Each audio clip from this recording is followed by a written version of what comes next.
To be in that meeting yesterday talking to Bugle and all the players. And I did their third game last week when they went into Washington 2-0. Great team on a rope, got blown out.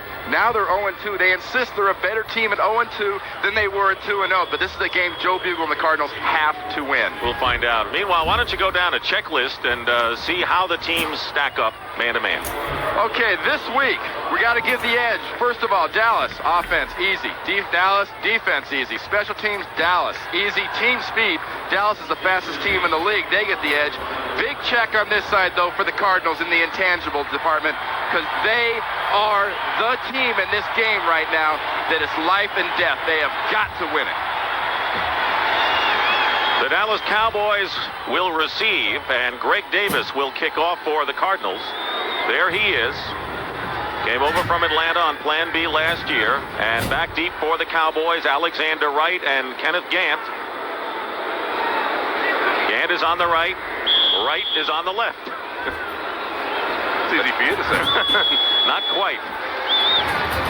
And we're underway with a line drive kick by Davis. It'll sail into the end zone, and Wright is going to run it out after bobbling the ball in the end zone. A poor decision by Gant, and Anthony Edwards makes the stop as Wright returns the kick. Troy Aikman, surprisingly enough, has only 3 touchdowns and 7 interceptions against Phoenix up front. 2 and 8 Newton. Mark Stepnoski makes the start. He was a holdout. John Kiesick, Eric Williams, and Jay Novacek is the tight end. Emmett Smith and Darrell Johnston are the running backs. Michael Irvin and Alvin Harper are the wide receivers. That, Dick, was what you might refer to as a bonehead play, taking the ball out of the end zone like that. You do not want to do that. That's a sign that you're not mentally into the game and really ready to go from the kickoff. They may not be against this team. They start from the 7-yard line, first down.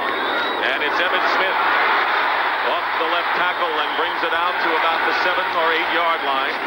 A gain of 6 yards. Jeff Faulkner and Eric Hill, the linebacker, making the stop. The base defense for the Cardinals: Faulkner, Jim Waller, and Mike Jones, although we'll see a lot of 8-man fronts today. Freddie Joe Nunn and Ken Harvey, good speed rushers from the outside with Tyrone Stowe and Eric Hill, the inside linebackers. Aeneas Williams and Lorenzo Lynch are the corners, and Michael Zordich and Tim McDonald. He is quite a hitter. They're the safeties. Second down and 4 from the 13-yard line. And a play fake back to the 5. Aikman's toss, and it's caught by Michael Irvin. Gets away from the defender. Irvin is going to get into Cardinal territory. Michael Irvin may go all the way. Touchdown, Dallas. No penalty markers down.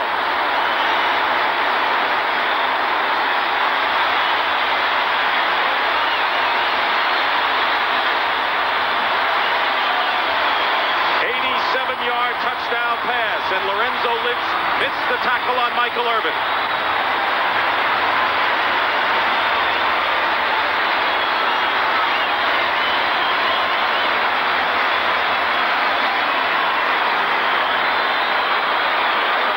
When you pound that ball in the middle and you're establishing your run game, something it really sets up is that play-action pass. And that was a good job of faking by Aikman, and then just pure Michael Irvin at the rest. Rookie Lynn Elliott.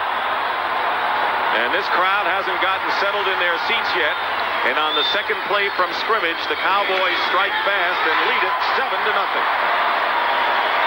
That's the longest career reception for Michael Irvin.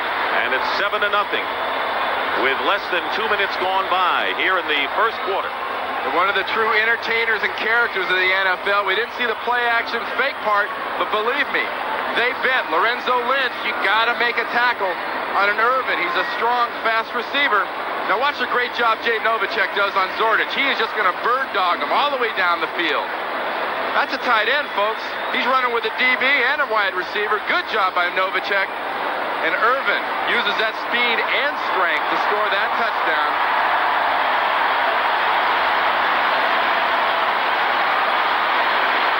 Michael Irvin and Emmitt Smith have a nice, friendly little competition going on touchdowns and scores and length of scores, and Emmitt and Michael are on the sideline checking that one out.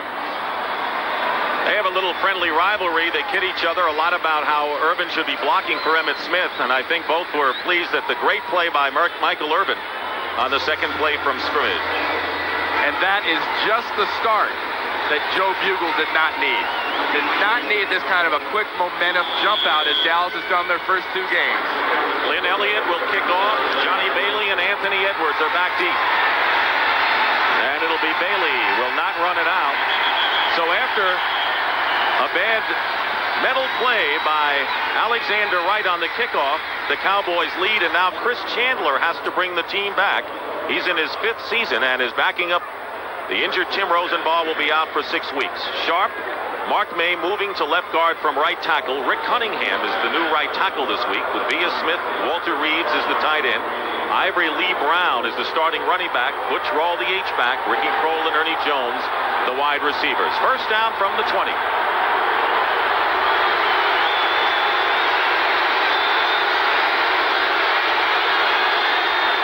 On the draw play, Ivory Lee Brown doesn't get much. We expect to see a lot of Johnny Johnson in this game. He'll be coming in soon. James Washington made the tackle, but let's check out the Cowboys defensively. Up front, Tony Tolbert, Tony Casillas, Jimmy Jones, and Charles Haley. What an addition he has been. Vincent Smith, Robert Jones, the rookie that Randy mentioned at the outset, and Ken Norton are the linebackers. Holt and Larry Brown, the corners. Ray Horton and James Washington, the safety. Second down and 9 from the 21 of the Cardinals.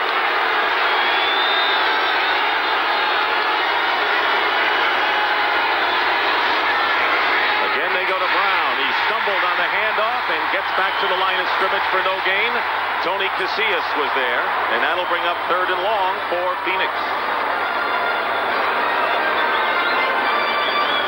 The line changes made by Joe Bugle, and they're made here with Cunningham and here with May, are designed to get the running game in play right now.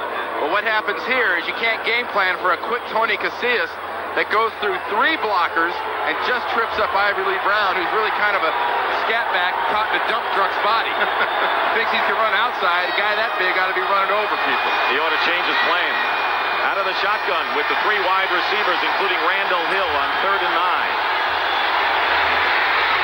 Chandler is rushed. And it's passed to Larry Centers. And a penalty marker is down upfield, and a loss of the play. Now they say no game, but there's a flag down. Our referee is the veteran Red Cashin, and he will sort it out for us. Coming from the back like that, it's either a face mask or a hold. You see the official motioning towards his face. Could have face mask. Then was it unintentional or was it flagrant?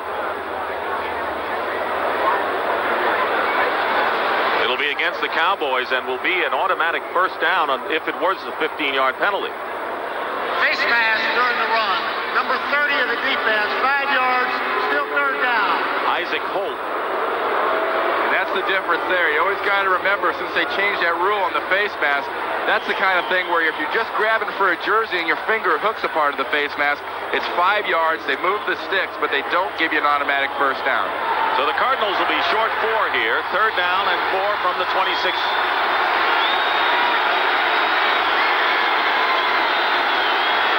And they tighten the line. Receivers come close to the line of scrimmage on 3rd and 4. Pressure on Chandler. And his pass to the outside is incomplete, intended for Randall Hill. And Isaac Holt was all over him defending on the play. So it'll be 4th down, and the Cardinals will have to kick. Randall Hill, another Miami receiver's got a little showman in him, just like Michael Irvin. Watch this play by Isaac Holt, though. Look at him closing on the ball. Into the back, a little overthrown. But, you know, Chandler says he worries about an Isaac Holt because Isaac Holt will guess with you, and he shows up in places he's not supposed to be. Rich Camarillo, the 11-year veteran, and the Cowboys were charging in. Kelvin Martin lets the ball drop, and it's going to take a Cardinal bounce, still going inside the 5, and will be down at the 1-yard line. A big break for the Cardinals, who trail 7-0. That was close, Dick. That was almost a touchback. Because remember, it's not so much where you touch the ball, it's also where your body is as you touch that ball down. If any part of you is touching that end zone or that end line, you will be called as in the end zone. And watch Edwards right there. See that? Where was his left foot? The official right there almost called that a touchback. And he would have been right if the foot had been on the line. Another poor decision by a Dallas special teams receiver here. Should have caught that. Kelvin Martin should have fair caught that and caught it, and would have saved his team about 30 yards. So the Cowboys have started from their own 7 and now their own 1, and they lead at 7-0 with 11:40 remaining in the first quarter. And the whistle blows, and we will have a procedure penalty apparently against Dallas. Well, you remember the old term in the Sandlot game, no bucking the center, no hitting that center before get him early? I think Jim Waller did a little bucking of Stepnoski there in the middle right before the ball was snapped. In that case, it would be against the Cardinals. It always amazes me. I don't think those officials need any help from the players, but they all want to put their 2 cents in. And they use the back judge to keep the players away. It's a good role for him. That's right. You see that 49er Jet score, 31-14, so Coslett, I guess, in New York ought to keep off the prediction circuit. He's no Joe Namath. Namath wants guaranteed a win. Coach, before the ball was snapped, middle man on the defense, 5 yards. That's the man, the middle man, Jim Waller, who's up to, what, 295 now? 295. Look at those handles old Jim's got working there, running over the belt. But, you know, Jim used to be 265 last year. He said this offseason he grew half an inch, went up a shoe size, went up from a 12 to a 13. He put on 25, 30 pounds, and he's now more of a physical hand-playing nose guard. Shoe size, that's surprising. 1st and 5 from the 6-yard line, and Darryl Johnston, the up back, gets beyond the 10-yard line, close to a first down, but he may be a little shy. A pickup of 4 yards on the play. Well, we talked about Waller and extra weight. Let's see if that weight helps him out at all. 2 years ago, Stepnoski schooled Jim Waller. I mean, just stuffed him. Waller's doing a good job initially of holding up Stepnoski, but that's what an offensive lineman looks for. As soon as the guy on him starts coming off to try to make a tackle, that's when the lineman accelerates his feet and tries to bury him, as you saw Stepnoski do to Waller. Cardinals playing under a lot of pressure today. Rumors about Joe Bugle. The team has lost its first 2 games. And now they have to go into the Dallas buzzsaw, trailing 7-0. 2nd down and 1, and Darryl Johnston again. And he will have enough for the first down, and Jim Waller, the nose man, is there to make the tackle, a pickup of 3 yards. And the difference between that play and the one before, watch Waller stuff Stepnoski, push him back. Now he comes off quickly. Remember we talked about the hand playing? Well, there was the hand playing. He had a hold of Stepnoski, used those hands, and threw him off to make the tackle. There, see that smiling, happy face of the former Bruin? As you are. Oh, yeah, of course. You're all kind of happy about that BYU win. Yeah, you can plug your school. I wish I could. 1st and 10 on the 13-yard line. In motion is Novacek. And Aikman on a fade pattern going for Alvin Harper. And fine defense downfield by Aeneas Williams, who was burned badly by Randall Cunningham and the Eagles last week. Williams was step for step with Alvin Harper. And Aeneas Williams had to go this whole week thinking about this and knowing, coming against guys like Harper and Irvin, they are going to test him deep. And this is just the first time, folks. It's going to happen again. They're going to go back after Aeneas because last week he was toast. Top rookie last year. He was the first rookie to lead the NFC in interceptions since Everson Walls of the Cowboys back in '81. Actually tied with 6 in the conference. 2nd down and 10. Smith carries and gets nothing on the play. 1 yard will give him. That was another good play in the middle by Jim Waller, coming off the block and making a nice tackle. See, that's one thing about putting on 25, 30 pounds if you're a nose guard. Jim Waller used to be a pass rusher. Now he's a little bit bigger. They put him on the side with the plotters when it's got come time for throwing downs. Doesn't have to run as much now, as the Cardinals have their pass rushing unit in there, which means Freddie Joe Nunn and Ken Harvey as defensive ends. Waller's a nose guard. How far is a nose guard going to run anyway? A couple of feet. 3rd down and 9. Kelvin Martin is in as an extra wide receiver for Aikman, who has time. He completes to Martin at the 20, but he'll be short of a first down by about 3 yards. It was David Braxton and Lorenzo Lynch, a couple of nickelbacks on the play, and so the Cowboys will be forced to punt for the first time. A little surprising there that he settled down right where he did. Martin settled down short of the first down. He just settled in the pocket. He had another 2.5, 3 yards to go to get to that marker. Maybe should have gone back a little further and gotten his first down guaranteed. Mike Saxon will kick it away for the Cowboys, and Johnny Bailey, picked up from the Chicago Bears and one of the top kickoff return men in the early going, is back for the Cardinals.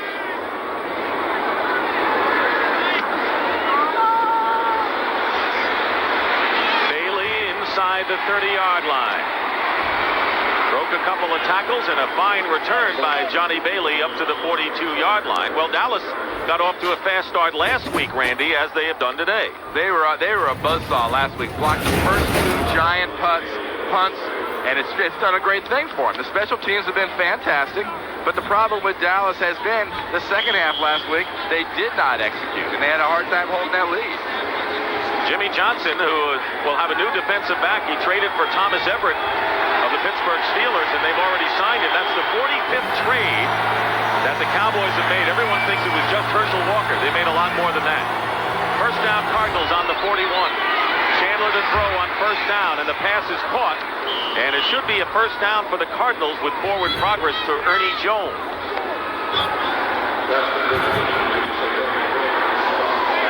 That's Chandler last week in relief of Tim Rosenbaugh. Not bad numbers at all. Well, he's got good numbers already because Rosenbaugh went down in the first game with a dinged head, then went down last week with a bad shoulder, separated shoulders, now on IR.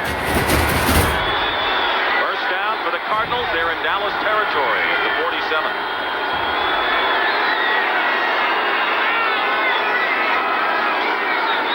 And on the draw play, Ivory Lee Brown picks up about 2. Cardinals have had trouble running the ball. They have averaged less than 3 yards a carry thus far. Haley and James Washington on the stop. Here's a great matchup. 2 Pro Bowlers, Haley and Sharp. Watch this. You want to see a little agility and athletic ability? Sharp goes to turn Haley out. 2 quick hops and an arm over, and he's right in Brown's face.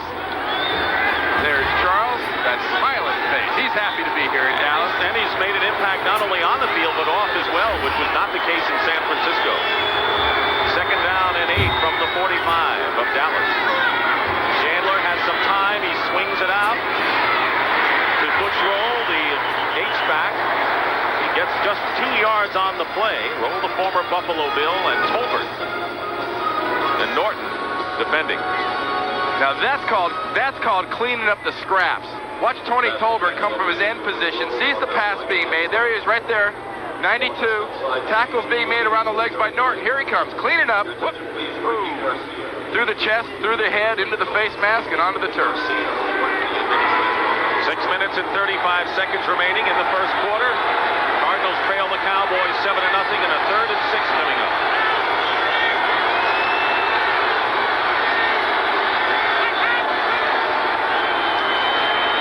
Looks one way, and the pass to Larry Centers, who holds onto the ball and makes a terrific catch.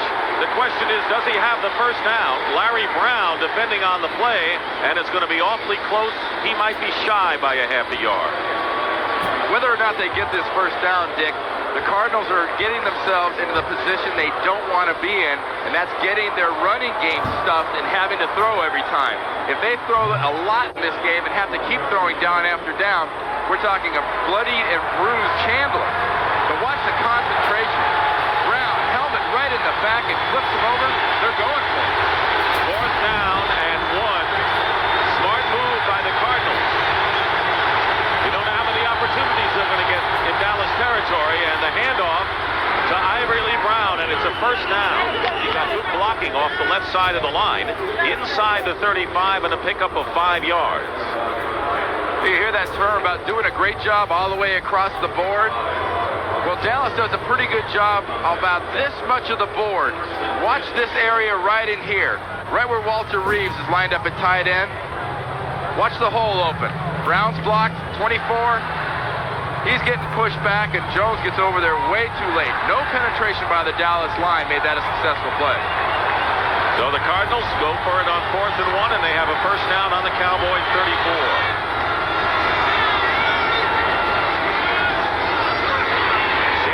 Time, he's going deep for Randall Hill, and Hill has it for the touchdown. And the Cardinals come back in the game, a 34-yard touchdown pass as Randall Hill beats Larry Brown, and it's 7-6. And that's purely a case of the wide receiver Randall Hill paying much more attention to where he is on the field and where the ball is than the defensive back Brown. Watch Hill adjust. He starts coming back. What's Brown doing? He has misjudged the ball and where exactly it is. See him keep going, and Randall Hill comes right underneath him. First touchdown reception for Randall Hill this year. And there's a celebration. A little racquetball move. Greg Davis will attempt the point after with Chandler holding. And the kick is good, and it's 7-7. So two Miami Fleet wide receivers, Michael Irvin and Randall Hill, have caught big touchdown passes, and we're tied 7-7. 4 minutes and 47 seconds remain in the first quarter. Troy Aikman hit Michael Irvin with an 87-yard touchdown pass to give the Cowboys the lead. And it was the longest career reception for Irvin, and it was the longest touchdown pass for Troy Aikman as well.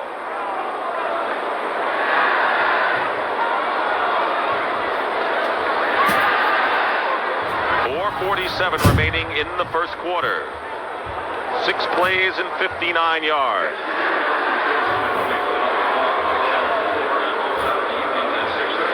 We want to welcome the viewers who witnessed the Tampa Bay Buccaneers and the Minnesota Vikings. This is Dick Stockton and Randy Cross here at Texas Stadium. The Cardinals have just scored to tie the Cowboys 7-7. 2 long pass plays, Aikman to Irvin for 87 yards to give Dallas the lead, and then a touchdown pass from Chris Chandler to Randall Hill, 34 yards to tie it up. The difference so far, Dick, is Dallas has got a little bit of a running game going and gotten a big passing play. The Phoenix Cardinals and Chandler have not gotten their running game going. They've got to get the running game going, or the pass rush from Dallas will eat them up. And here is Greg Davis kicking off. Alexander Wright and Kenneth Gant. It's going to be Wright in the end zone. And this time he wisely does not run it out. He did at the opening kickoff and reached the 7-yard line. But he's lucky he dropped that ball because he had every intention of coming out with that kickoff, Dick. So the Cowboys. Okay.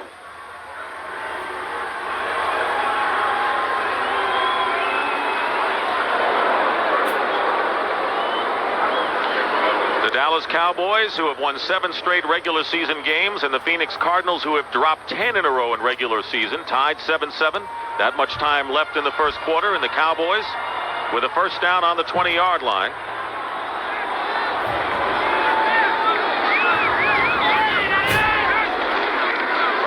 Emmett Smith with a delay, bursts forward and picks up close to 8 yards.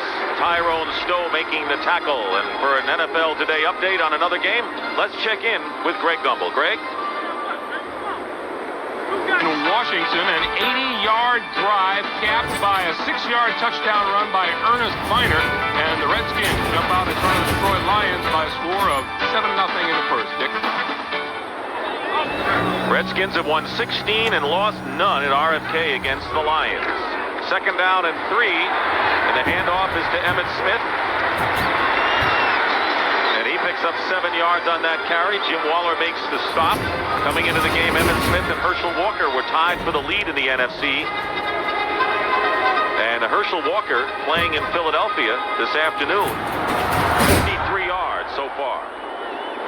You know, Emmett Smith is really, he's kind of a squirt and sizzle kind of a back. You know, he's got the sizzle to beat you with the speed, but he's so short, he can squirt through those holes where really a normal back isn't going to find a crack to run. First and 10 on the 34-yard line with 3:25 to go in the first quarter. Aikman fires, and the pass is caught. Alvin Harper. They get Michael Irvin on the far side, a good for 15 yards. And a first down, just shy of midfield. Irvin, who caught the big touchdown pass early. Lorenzo Lynch defending on the play. And these guys are just getting their timing back. Aikman, Novacek, Irvin, just starting to get that timing back you normally get in training camp. But with Irvin and Novacek holding out, it's going to take a week or so for these guys really to get back in sync with their timing and their drops. Yeah, their passing game is not where they want it to be, and Novacek seems to be the slowest to come around of all the holdouts. First down on the 49. Emmett Smith drives into Cardinal territory and a gain of 4 yards. Jim Waller, the nose guard, making the stop. Talk about scary for the NFL. Look at this. Dallas is the youngest team in the NFL. and they have more draft picks. And they have young guys sitting on the bench that they haven't felt have matured enough yet to get in there. They've rebuilt a dynasty here in Dallas. Jerry Jones and Jimmy Johnson have done a fabulous job in the last 3 years of reestablishing this franchise. And Jimmy Johnson says we have to get veterans now. A lot more draft choice won't help us. We have enough of those. Second down and 6 on the 47 of the Cardinals. And here's Emmitt Smith. And he drives inside the 45-yard line. Freddie Joe Nunn making the tackle, a gain of 4. And that'll be 3rd and short coming up. Here's a good example of Dallas playing a little bludgeon ball. Nate Newton having a great early season right now, coming from his left guard position, blocking on Freddie Joe Nunn. And that whole line of scrimmage just sort of lurched and jumped back 2 or 3 yards by the time Emmitt Smith got there. He has 28 yards on 6 carries. Keep in mind that he has gained over 100 yards in his last 4 games here at Texas Stadium. 3rd down and 2 coming up.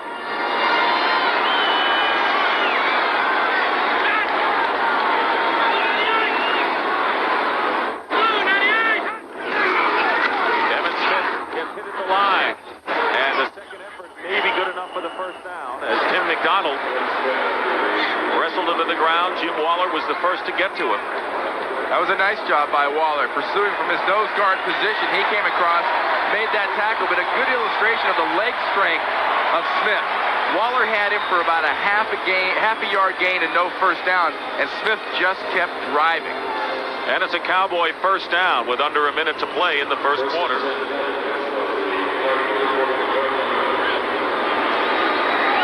Dallas on the move and a first down at the 41-yard line. Coming into the game, one of 3 unbeaten teams in the NFC. Aikman wants to throw. He pumps once. Michael Irvin is double covered, but he's got it anyway for another Dallas touchdown.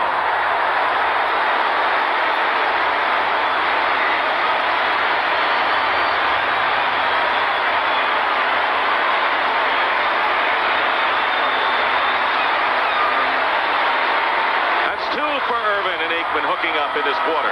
You ever hear the term biting on a fake? Troy Aikman pump fakes. Watch Aeneas Williams. I got it. Uh-oh. Slight problem. Need help. Aren't going to get it. Michael Zordich was the safety there, and Troy Aikman has thrown 2 touchdown passes to Michael Irvin. And it's now 13-7, and Lynn Elliott is aboard to try to make it a 14-7 game. 41-yard pass play. And the Cowboys regain the lead by a touchdown. An aerial show in the first quarter here at Texas Stadium. CBS Sports coverage of the National Football League is sponsored by your Toyota dealer, who invite you to discover the all-new Corolla. Discover Corolla again.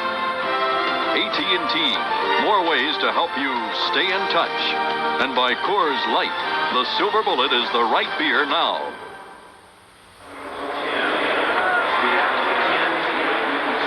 Back here at Texas Stadium, where the Dallas Cowboys lead the Phoenix Cardinals 14-7. Michael Irvin has caught 3 passes for 143 yards and 2 scores already with 20 seconds to go in the first quarter.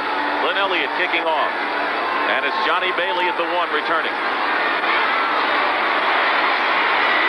And Johnny Bailey with a fine return takes it out to the 29-yard line. He has averaged nearly 38 yards a kickoff return. Dixon Edwards on the stop.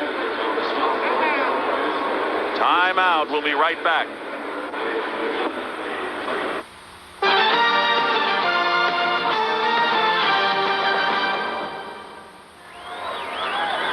Aeneas Williams went for the fake, burned on the touchdown. What did Norv Turner of the Cowboys say about him? Well, Aeneas had a rough game last week. Barnett burned him a couple times on some long passes, and Norv Turner, the offensive coordinator for Dallas, says, look, you don't assume it's going to happen, but you owe it to yourself to test them and test them early.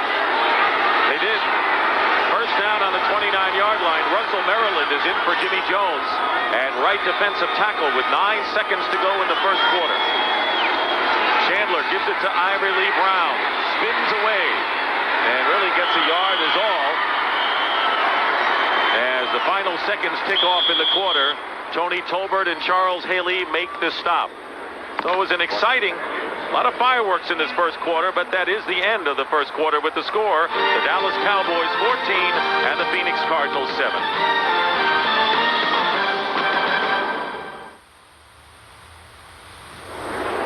Start of the second quarter, when Joe Bugle talked with you yesterday, he got into the seat. He said it's kind of a warm, hot seat, isn't it? He kind of goes to sit down and goes, ooh, hot seat. You know, he is under a little pressure in Phoenix. Rumors started by Fred Edelstein. And you got to remember, though, Fred Edelstein's the same guy that announced the day before the Cardinals named Bugle head coach that the Cardinals were going to name Fritz Schirmer the head coach. So he was a little off on that one. Second down and 8. Chandler escapes from the rush and picks up a couple of yards. It was Charles Haley who caught up with him, and a pickup of 3 when it looked like the Cowboys had him trapped. And a good pass rush by Tony Casillas up front, though. See Charles Haley holding his arm, got a little AstroTurf burn, and Chandler does a very nice job of evading Tony Casillas. Had him by the foot, he pulls out. Now you see a little speed on the standpoint of Charles Haley coming way from the other side to make that tackle on Chandler. You know, Charles is a guy that, remember, was an outside linebacker basically at San Francisco, now being played full-time as a defensive end with that hand down on the ground. Third down and 5 from the 34 of the Cardinals. Chandler up the middle, and the pass is caught. And that was Ernie Jones with the catch, short of a first down by a couple of yards, gain of only 4. And again, you have to wonder when you need 5 yards, while a passing pattern would be short of the sticks, but that one was. Well, I think Ernie Jones actually went to run that pass pattern right at the sticks, and Chandler threw that ball kind of low and inside on him, and he had to come back to it. Cleveland up 14-0 on the Raiders. You don't think Al Davis is pacing a box somewhere in that stadium, do you?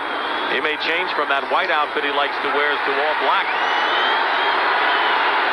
Fourth down and 1, and the Cardinals, who were successful going for it in the first quarter, will try again, but they're in their own territory, the 38. And the give is to Ivory Lee Brown, who dives forward for the first down. Little gamble, and why not for Joe Bugle. Got to try everything today, and it was Ray Horton who made the tackle. This isn't real complicated, but watch the middle linebacker, Jones. He's the key to a short yardage play in the middle. Where he fills and where he goes dictates. He fills up to the front right. Brown sees a hole back left, and that's where he gets his first down. Interesting call by Joe Bugle in his own territory, back like this. Remember, their punter, Rich Camarillo's got a pulled leg muscle. That might be entering into his thought process. First down on the 42-yard line. And Ivory Lee Brown off left tackle. He's 245 pounds and shows it there as he bursts forth for 5 yards. Robert Jones, the rookie middle linebacker, in on the stop. Yeah, he's 245 like Bubba Paris, who I used to play with in San Francisco, was listed at 299. Bugle insists this guy's 260. And he's got the legs, the thighs, the buttocks, and the lower legs of an offensive lineman, about a 310-pound offensive lineman. So, I mean, look at that. He fills that package out pretty good. Jim Jeffcoat is in for Tony Tolbert at defensive end on 2nd and 5.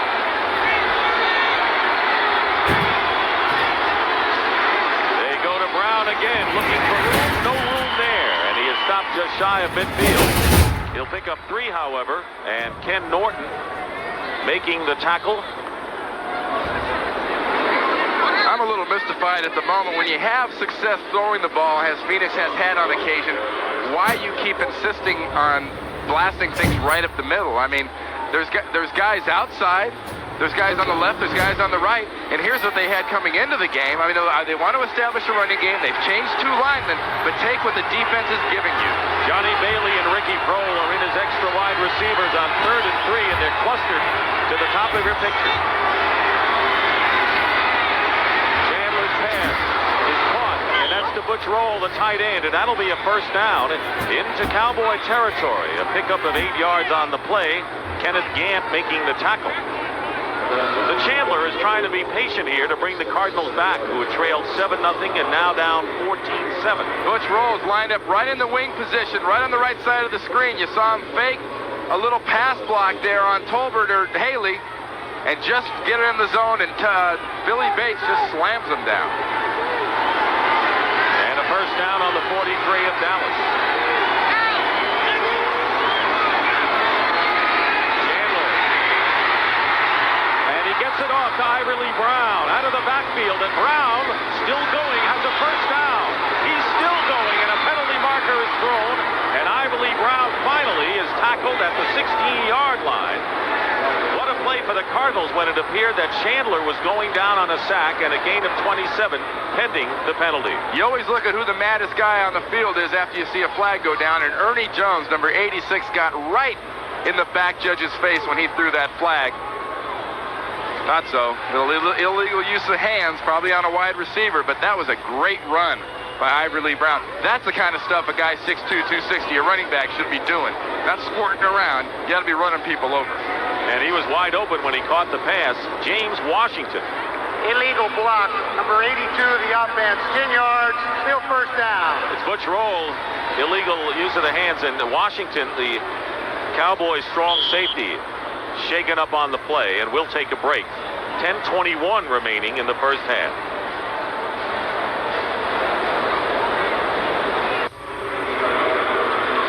Great job of improvisation by Chandler here. He's about to be sacked by Maryland. Just does catch his guy at the very last second. Brown. Now watch Brown. This is called running mad. You're hitting people. There's Butch Roll right there, 82. Clips Washington in the back, but he will not go down. He's running with a little mad on. That's good.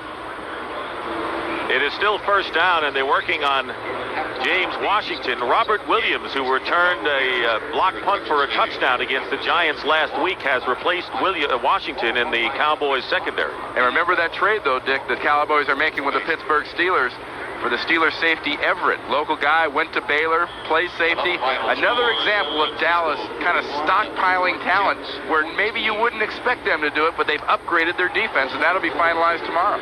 Yeah, they don't need the draft choices as much as they need the veterans now.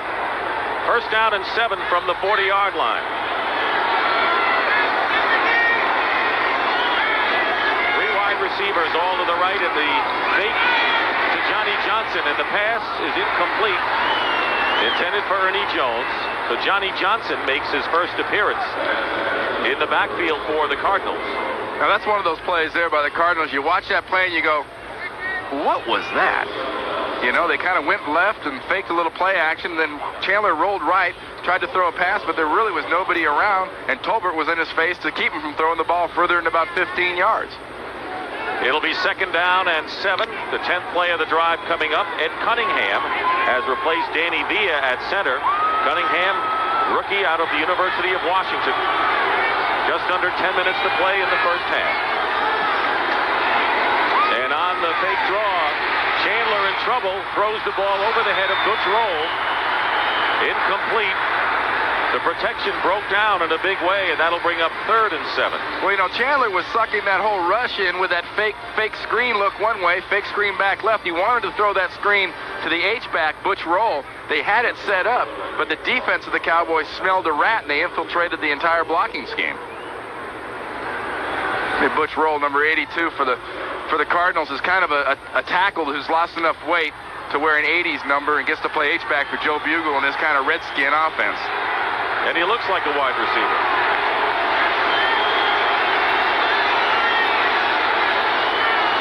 Third down and 7. Chandler's pass, and Johnny Bailey had it and ran before he caught the ball. He was wide open up the middle. It was a sure thing, and he dropped it at the 30-yard line. So that'll bring up 4th down, and the Cardinals miss a big chance there. Returning kicks and being a pivotal third down back is exactly why Joe Bugle and the Cardinals signed Johnny Bailey. That's your job. You don't get many cracks at it. You got to do it when you get the chance. So Rich Camarillo, who is not 100%, last in the NFC in kicking, but none of them returned so far this year, and he'll be kicking to Kelvin Martin. This is the second punt for Camarillo. His first one went 73 yards. And a fair catch called for by Martin inside the 10-yard line. Now you wonder why they don't let it bounce. 31-yard kick. Cowboys have not had good field position, but they have the lead. In know, this is the kind of game that really has to have Jimmy Johnson worried because his team is playing sharp passing offense, which they haven't done this year. Our Cardinals are hanging in there. They really are, and that's exactly what they're doing. They're hanging by a thread, but you can't let a team you should beat and a team you should dominate keep chipping down there. The Cardinal offense is moving the ball, whether the pass or now lately they started to run it, and Johnson needs some turnovers now to turn the game in the direction he wants it to go in. 14-7 the score in favor of the Dallas Cowboys, and they'll be starting from the 10-yard line. The average starting position for Dallas has been their own 10-yard line, but they have clicked on 2 long pass plays, Aikman to Michael Irvin twice. And there is that story with 9:39 remaining in the first half. In spite of this field position, you got to think that Dallas and Troy Aikman are going to keep testing these corners of Phoenix's. Irvin will go in motion, and Williams follows him in the secondary, and the handoff is to Evan Smith. Gets a good hole off the left side, and Evan Smith down the sidelines is pushed out of bounds at the 32-yard line by Michael Zordich, and a gain of 22 yards for Emmett. Something the Cardinals like to do is get as many people as they can inside. Emmitt Smith knows that, and he also knows where the fewest people are, and that's if he can bounce it outside. Getting a good block there from Alvin Harper on the corner on Lorenzo Lynch. But that's a case of speed and having the intelligence and the game planning to know where the people will be once you break that front 7. And a good start in the game for Emmitt Smith, who has gained 52 yards on 8 carries. Cowboys with a first down at their 32. Again, it's Emmitt Smith, this time up the middle, protecting the ball. And a good gain of 5 yards. Eric Hill, the middle linebacker, one of the 2 for the Cardinals, makes the tackle. And this is the kind of running game that got Phoenix in trouble last week. Herschel Walker and the Eagles started pounding the ball. The more they pounded, the more run conscious the safeties, Zordich and McDonald, had to be. And the more run conscious your safeties are, the more on Fantasy Island your 2 little corners are out on the outside and more apt to bite on those fakes and be beaten long. And we've seen some of the Fantasy Islands so far. Second down and 4, and there's Emmitt Smith running for another first down. And he is running wild on this series, which started at the Dallas 10-yard line. That in itself was a 10-yard pickup for Emmitt Smith, the tackle by Lorenzo Lynch. The last time we saw Emmitt Smith break through here and then go out. Well, this time he breaks through here and then goes out. Looks like basically the same setup, same thought process. There's 8 guys up front. If I break the line of scrimmage, I don't want to go too far inside. I want to go right up the field. New nose guard for the Cardinals is rookie Michael Bankston from Sam Houston State here in Texas. First and 10 on the 48-yard line. Aikman will fire, and he'll fire complete. And a fine catch by Alvin Harper, and that'll be a first down. What a bullet that was by Aikman. A gain of 14 yards with Michael Zordich applying the hit.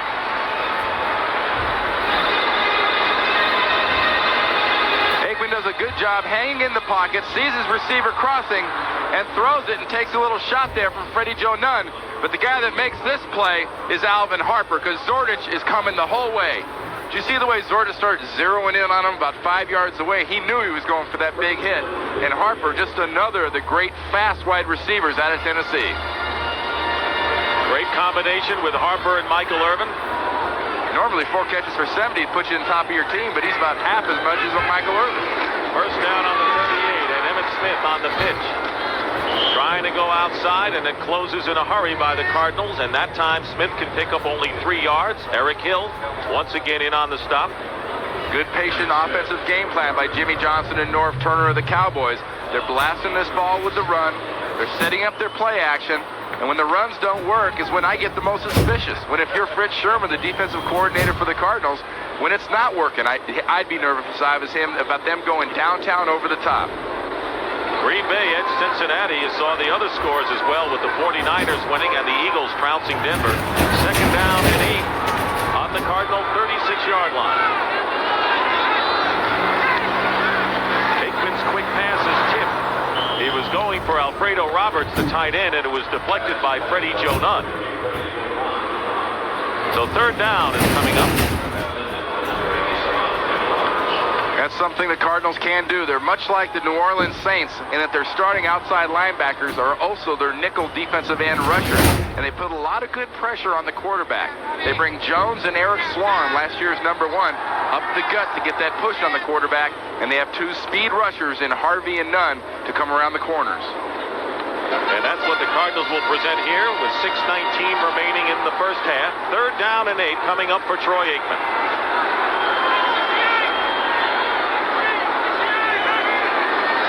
And the give is to Emmett Smith. And Emmett Smith tackled at the 20-yard line finally. A great call by the Cowboys as Smith on the quick opener picks up 16 yards. Tim McDonald on the stop.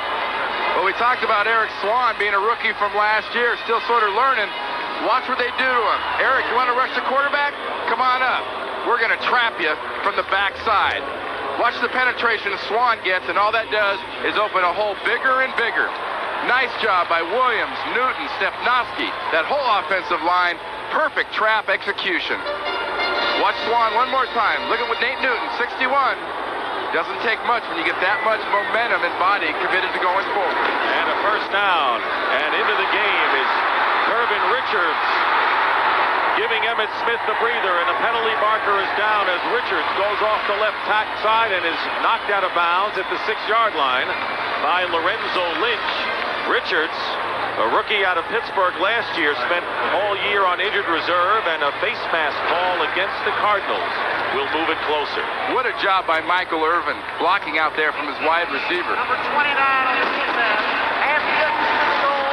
First down. It was on Lynch who made the tackle, and a first down inside the 5. Look at Irvin, 88 out there blocking for his buddy, Irvin Richards.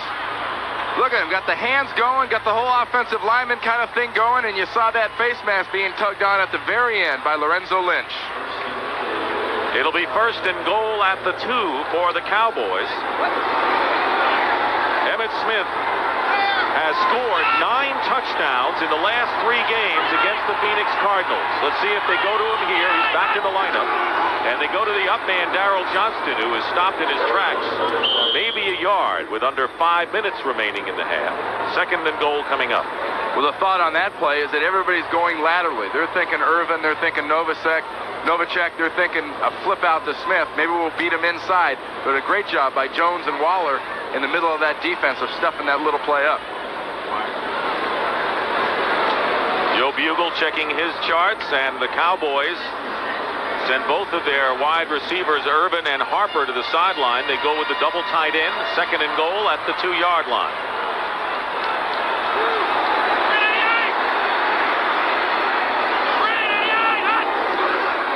And here's Emmett Smith. He hurdles the line, and no signal yet. Just short. Oh, so close for Smith. And 3rd down and maybe less than a yard coming up. 3rd and goal for the Cowboys. That was a 2-yard leap on a 2.5-yard play. He just fell down flat, just a little bit short of the goal line. Watch this. Remember, this is a 5'9" halfback, but look at the power and spring that comes out of these legs right there. He's jumping from the 4-yard line, trying to hurdle in from the 4.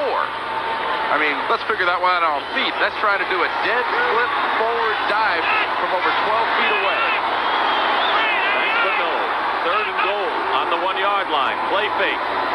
Aikman has time. His pass to Novacek. And no flag is thrown. Aikman is screaming at the official. Lorenzo Lynch was defending against Jay Novacek and now is arguing with the back judge. Jim Poole. Well, Emmett Smith doesn't like it. Troy Aikman doesn't like it. But if you watch that play, it was a case of who's holding who. Was Novacek holding Lynch, or was Lynch holding Novacek? Right here. Look at Jay's got his hand back, and he's trying not to fall. That is not interference. I don't care what the Cowboys or their fans think. That is just a ball. Novacek fell. And the Cowboys will go for it on 4th and goal. And here's Emmett Smith, and Smith's second effort is in for the touchdown.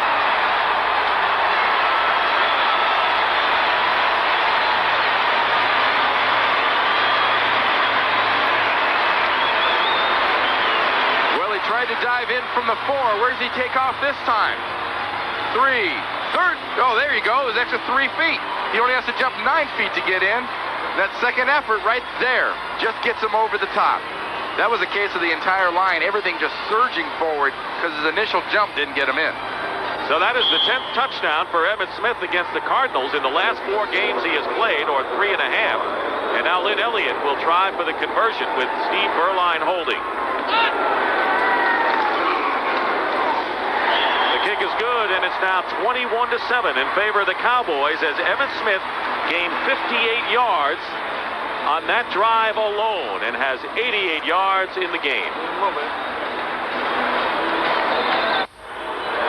Back at Texas Stadium, along with Randy Cross, this is Dick Stockton. The Dallas Cowboys trying to make it 3-0 in this season with a bye week coming up next week for NFC Eastern clubs. And Emmitt Smith with the big touchdown, 10 career touchdowns against the Cardinals, and that's only in less than 4 games.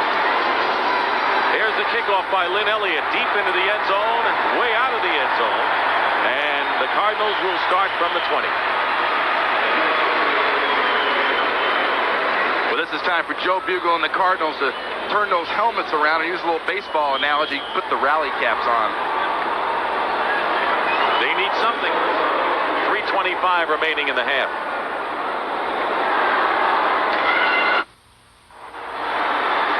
If you've just joined us, a great exhibition of ball control and passing, aerial wizardry. Emmitt Smith already with 88 yards. Michael Irvin with 143 yards, combined 3 touchdowns, and it's 21-7 as the Cardinals start 1st and 10 from the 20. And Johnny Johnson, seeing his first action, he was a holdout and was exempt from the roster. He's in the lineup. Chandler to throw on 1st down. Butch roll is hit by Vincent Smith and knocked out of bounds at the 25-yard line. And Charles Haley working here against Louis Sharp as a defensive end. When he smells blood, he smells pass, he can go after him. But you know what? Louis Sharp is an all-pro and a Pro Bowler, and he can hold his own against a guy like Charles. Sharp's been around a long time for the Cardinals. The offensive line at one point was their strongest point for many years. Undergoing a lot of changes. 2nd down and 5 from the 25-yard line. Chandler rush, fires it incomplete. Johnson, the intended receiver, off his fingertips. And a good rush that time by Jimmy Jones. And they had Charles Haley rushing straight over on top of Louis Sharp, and Jones came around the outside. A hole opened up because Haley was taking up so much room with the 2 bodies of he and Sharp. Little stunt. See a lot more of that for the rest of this half and next half. Dallas will be going after the quarterback. 2 minutes and 37 seconds remaining in the first half. 3rd down and 5 from the 25. 3 wide receivers for the Cardinals.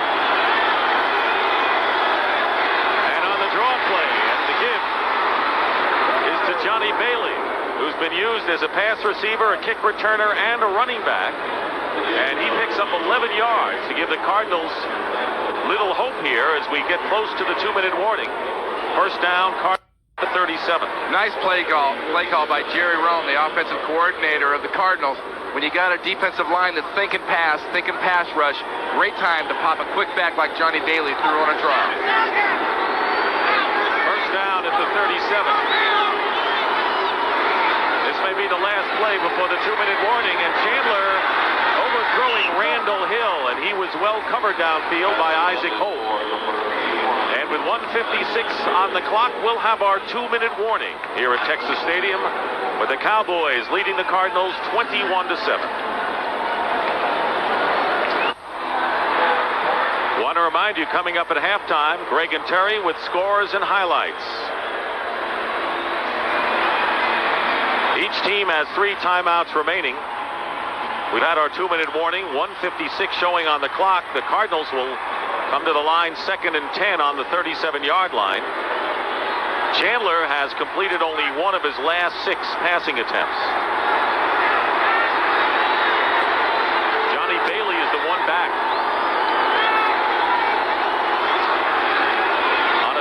Chandler gets rid of it, and the pass is caught by Ernie Jones, and he'll get some extra yards out of it, and is out of bounds. Just shy of midfield. It'll be enough for another Cardinal first down, a pickup of 12. Larry Brown making the tackle on the play after Kenneth Gant missed Ernie Jones.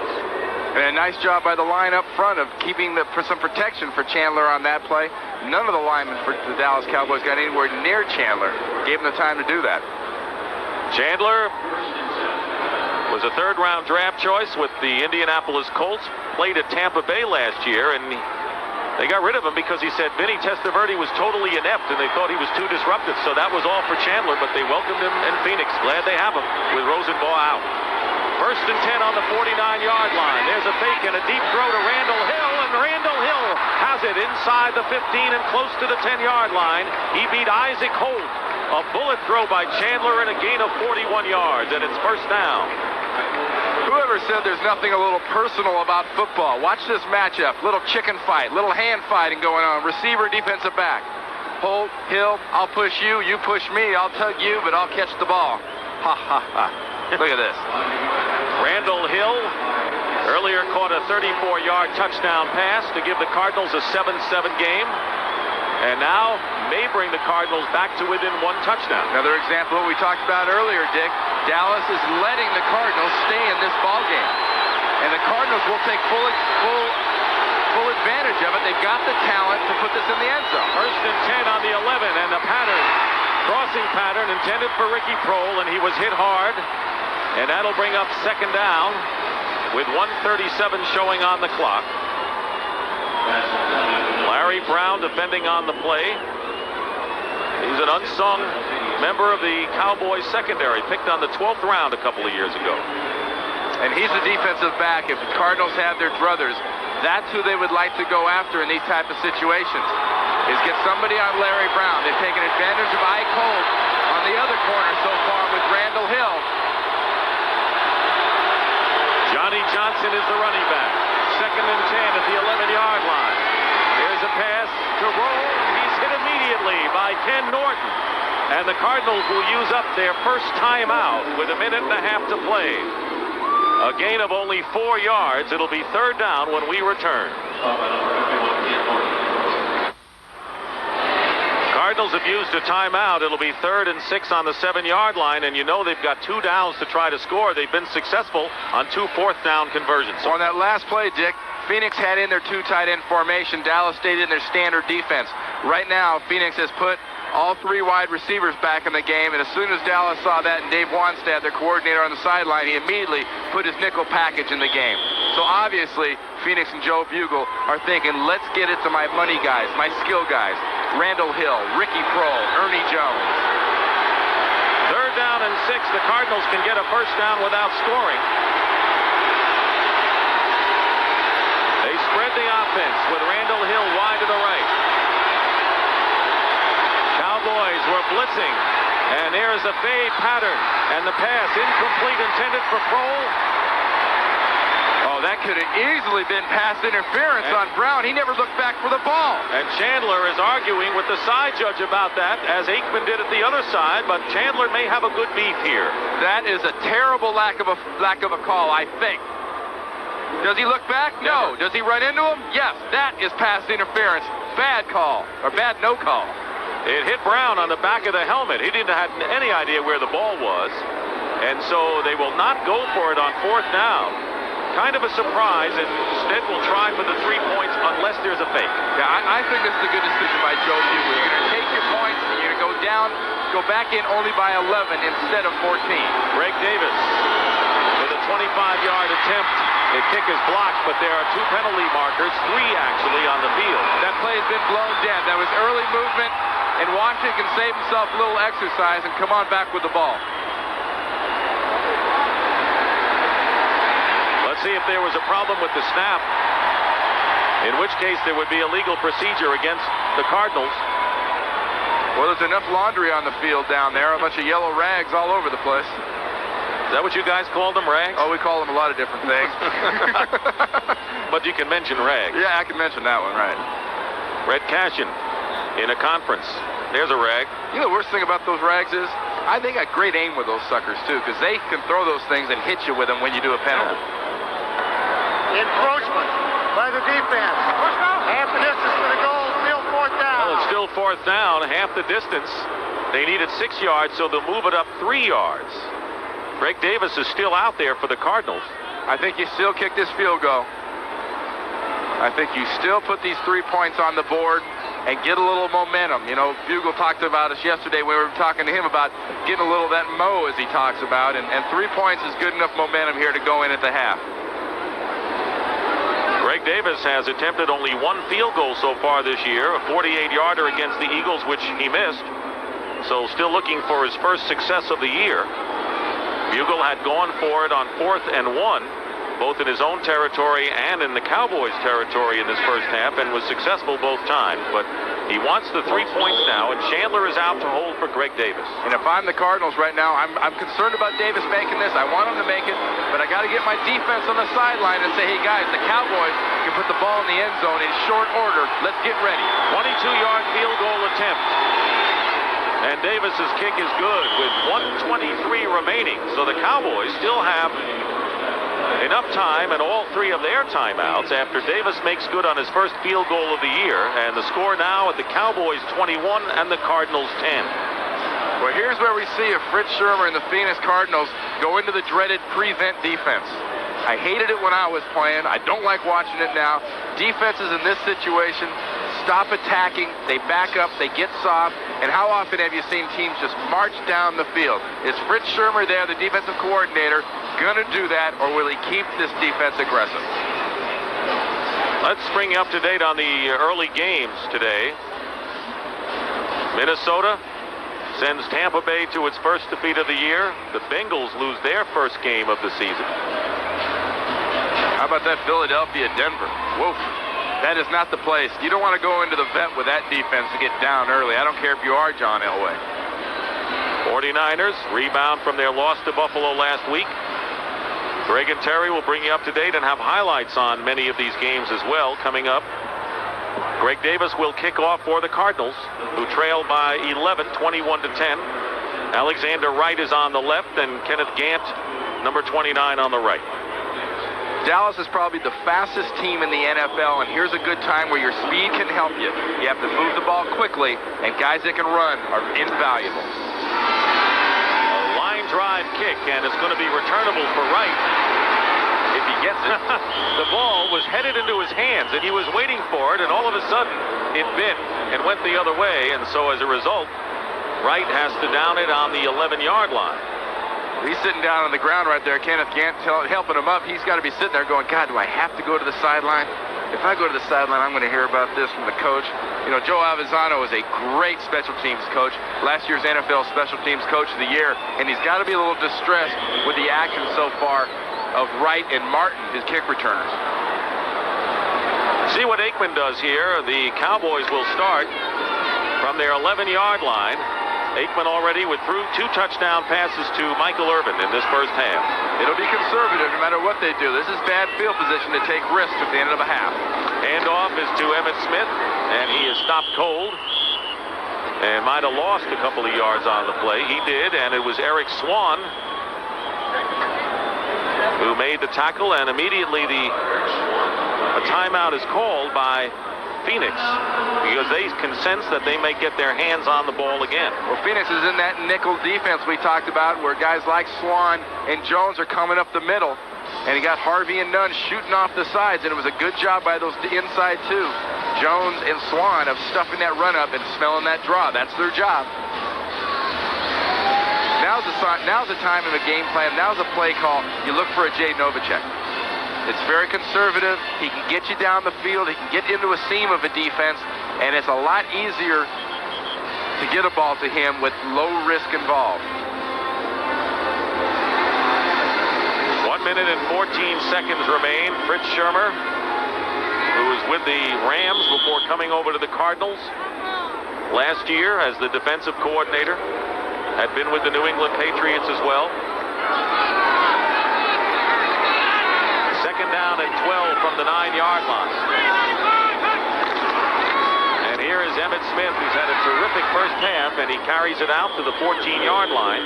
Tyrone Stowe making the tackle, and a pickup of 5 yards. And at this rate, with this play calling, running the ball in here like this, Phoenix will get the ball back. Cardinals have apparently used up another timeout, and they have none left. But if they prevent a first down on this play coming up, they will get the ball back and perhaps get even closer to field goal range. Phoenix out of timeout. Well, Johnson is playing this extremely close to the vest. He doesn't want to take any chances. He doesn't want to put this ball in the air right now. He wants to take his 11-point lead and go into the locker room. Emmitt Smith, by the way, has gained 91 yards this afternoon. He came in tied with Herschel Walker for the NFC rushing lead after 2 weeks. Walker gained 53 yards in the Eagles' romp over Denver today. So Smith will be the leader, I'm sure. What they're throwing here is a quick flip or a screen. 3rd down and 6 from the 15-yard line. And the give is to Emmitt Smith, who is tripped up and down as the clock winds down to a minute with 2-yard gain. Cardinals will get their hands on the ball again, but they're not going to have a lot of time to do anything with it. There's going to be about 19 seconds left when they get the ball back here. Dallas is in no hurry. Seems Phoenix is in no hurry. Looks like we got a bunch of people down on the field just want to get into this locker room right now and get a cold drink. Mike Saxon will kick, and Johnny Bailey wants to return one more before that cold drink. And there's this case where Dale Hillistrad, the center, number 70 on the punt team, is going to sit here right until the time expires and snap that ball right at the last second. And a booming kick by Saxon end over end, and here's Bailey on his own 40-yard line. And Bailey gets into Cowboy territory and is hit immediately by Vincent Smith after a 13-yard return, and that will stop the clock with 10 seconds to go. So the Cowboys basically have to go to an out pattern, I think, to complete a pass and stop the clock. Well, I think what the Cardinals need to do here with Randall Hill, the speed guys, Hill and Jones, is just get your trips formation. You know, we got that cluster working, and you just send those 3 guys down and say, run as fast as you can. Prohl, Jones, and Hill. I got 2 shots. I'm going to go into the end zone. Let's see what happens. Randall Hill will come out wide right. In fact, so will Prohl and Ernie Jones.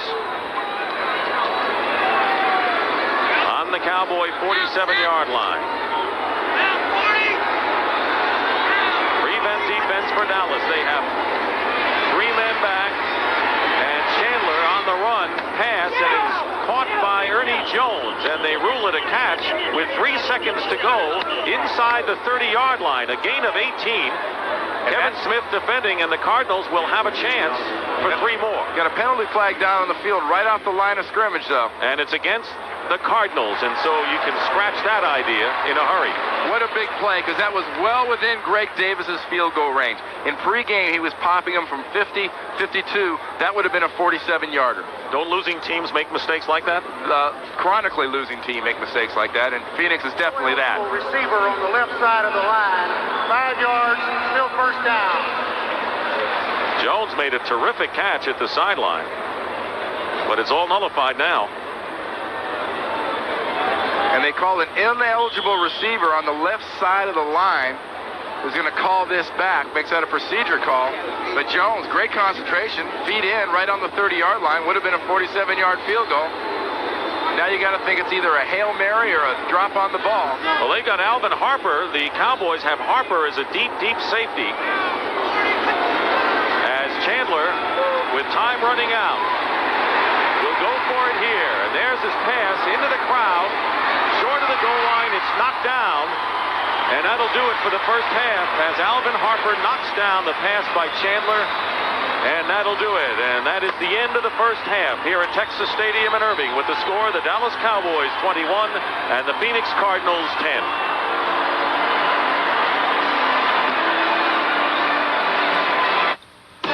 CBS Sports coverage of the National Football League is sponsored by Oldsmobile, the power of intelligent engineering. Pringles, so fresh, once you pop, you can't stop. And by Payne Weber, we believe our most important investment is an investment in relationships.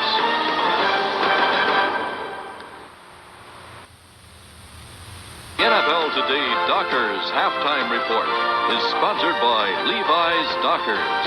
Nobody does color like Dockers. And those of you who have been watching Phoenix Cardinals and the Dallas Cowboys, welcome back to our studios here in New York. Greg Gumbel along with Terry Bradshaw. Emmett Smith running, Troy Aikman throwing, Michael Irvin catching, and the Cowboys lead the Cardinals by a score of 21-10. Now at RFK Stadium in Washington, the Redskins with a 10-3 halftime lead over the Detroit Lions. The only touchdown of the game from Ernest Biner. Counter Trey, you got to stop it if you're going to play against the Redskins. Barry Sanders only 23 yards rushing in the first half. And Chip Lohmiller, a 53-yard field goal for the Redskins, 10-3 Washington. They're also at halftime at Joe Robbie Stadium in Miami. The Dolphins leading the Rams 17-0. Dan Marino has thrown a couple of touchdown passes, including this one. Has anyone ever said he has a quick release? There it is, down the sideline. Good first half for Dan. 17-0 Miami is leading the Rams. They're at halftime in San Diego. The Chargers trail the Steelers 7-6. Neil O'Donnell has thrown a TD pass to Adrian Cooper. And the Browns lead the Raiders 14-3 as they approach halftime in Los Angeles. And Todd Marinovich, 125 yards. He has fumbled the ball once, and he has thrown an interception, and the Raiders are trailing Cleveland. Now, earlier this afternoon, we'll begin with the Eagles and the Broncos in Philadelphia. They said, the fans said, no way, John Elway, and they were correct. He was sacked 3 times today, twice by Clyde Simmons. As for Randall Cunningham, what's the best pattern in all of football? It's the crossing route. Look at this. Beautiful job. 3 touchdown passes for Cunningham. If you can run, you can throw. And Randall credits the D with a 30-0 win. You know, our defense went out and did the job and gave Elway a tough day. You know, that's probably the toughest we had to play under pressure this year, so we've got to keep on going. In Atlanta, Chris Miller going against the Saints. What's the best pattern in all of football, Jerry? Greg, you're so smart. Crossing route, Greg, but it's nice to have a quarterback like Miller who can move around and avoid the sack. 7-0 Atlanta, but then Bobby Hebert, an 11-yarder to Quinn Early to tie it up. And then with a minute 51 to play in the game, Morton Anderson from 47 yards out. That gives the Saints their 8th win in their last 10 regular season trips to Atlanta. 10-7 the final. 49ers at the Jets. John Taylor lost for 8 weeks with a broken left leg. Ken O'Brien given a tough day by the 49er defense, but Steve Young had a terrific day offensively for San Francisco. Well, when you play against Steve Young, you have to get into zones, because if you don't, here's what will happen inside the 20. You jump into man coverage. Who's going to cover Steve Young if he scrambles? Nobody's there. Nice run by Young. In Minnesota, Tampa Bay looking for a 3-0 start. The Vikings lost quarterback Rich Gannon on this play. Number 71, Santana Dotson hit him first, and then number 52, Keith McCants, bruised right hand, finished him for the day. Steve DeBerg came on for an injured Vinny Testaverde for Tampa Bay and played well. Steve played real well. Nice little step up, avoided the sack, got the ball down to Hawkins. Gets into the end zone. Actually, now they're only behind by 6 points. Sean Salisbury in relief of Gannon.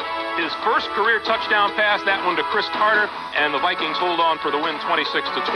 In Green Bay, Don Majkowski helped off with an injured ankle. On came Brett Favre. Favre, beautiful job. There's the pump again, just to freeze the strong safety and allow that time Taylor to get down the sideline. And Favre, second-year guy out of Southern Mississippi, beautiful job. That was the game winner in the final seconds, 24-23. In Houston, Kansas City's J.J. Burton loses the handle. Say it ain't so, Greg. This game is lost right here. There's a recovery by the Oilers, and then the field goal. Al Del Greco with 2 minutes gone in overtime from 39 yards out. And the Oilers go to 2-1, hand the Chiefs their first loss of the season, 23-20 in overtime. And at New England, Chris Warren, a 3-yard touchdown run. This is the only TD of the day. I hope I got a tape of this. I want to watch this later. Seahawks over the Patriots. The final score is 10-6. Now, one baseball note for you. In the National League, the Pittsburgh Pirates in 13 innings beat the Philadelphia Phillies 3-2. This game featured the first unassisted triple play in more than 24 years in the majors. Jeff King, the liner to Mickey Morandini, with runners at first and second. He tagged for the force at second to double up the runner at second, and then Barry Bonds coming in from first base. The unassisted triple play. The ironic thing is Jeff King drove in the game winner in the bottom of the 13th, and the Pirates beat the Philadelphia Phillies by a score of 3-2. Did you get all that? No, I don't know anything about baseball. The NFL continues here on CBS after this word from your local station.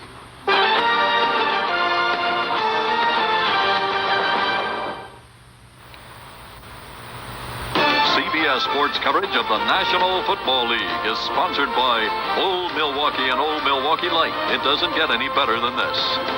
Chrysler Corporation and your local Chrysler, Plymouth, Dodge, Jeep, and Eagle dealers. And by Little Caesars Pizza, where you always get 2 great pizzas for 1 low price. Back at Texas Stadium, Dick Stockton and Randy Cross.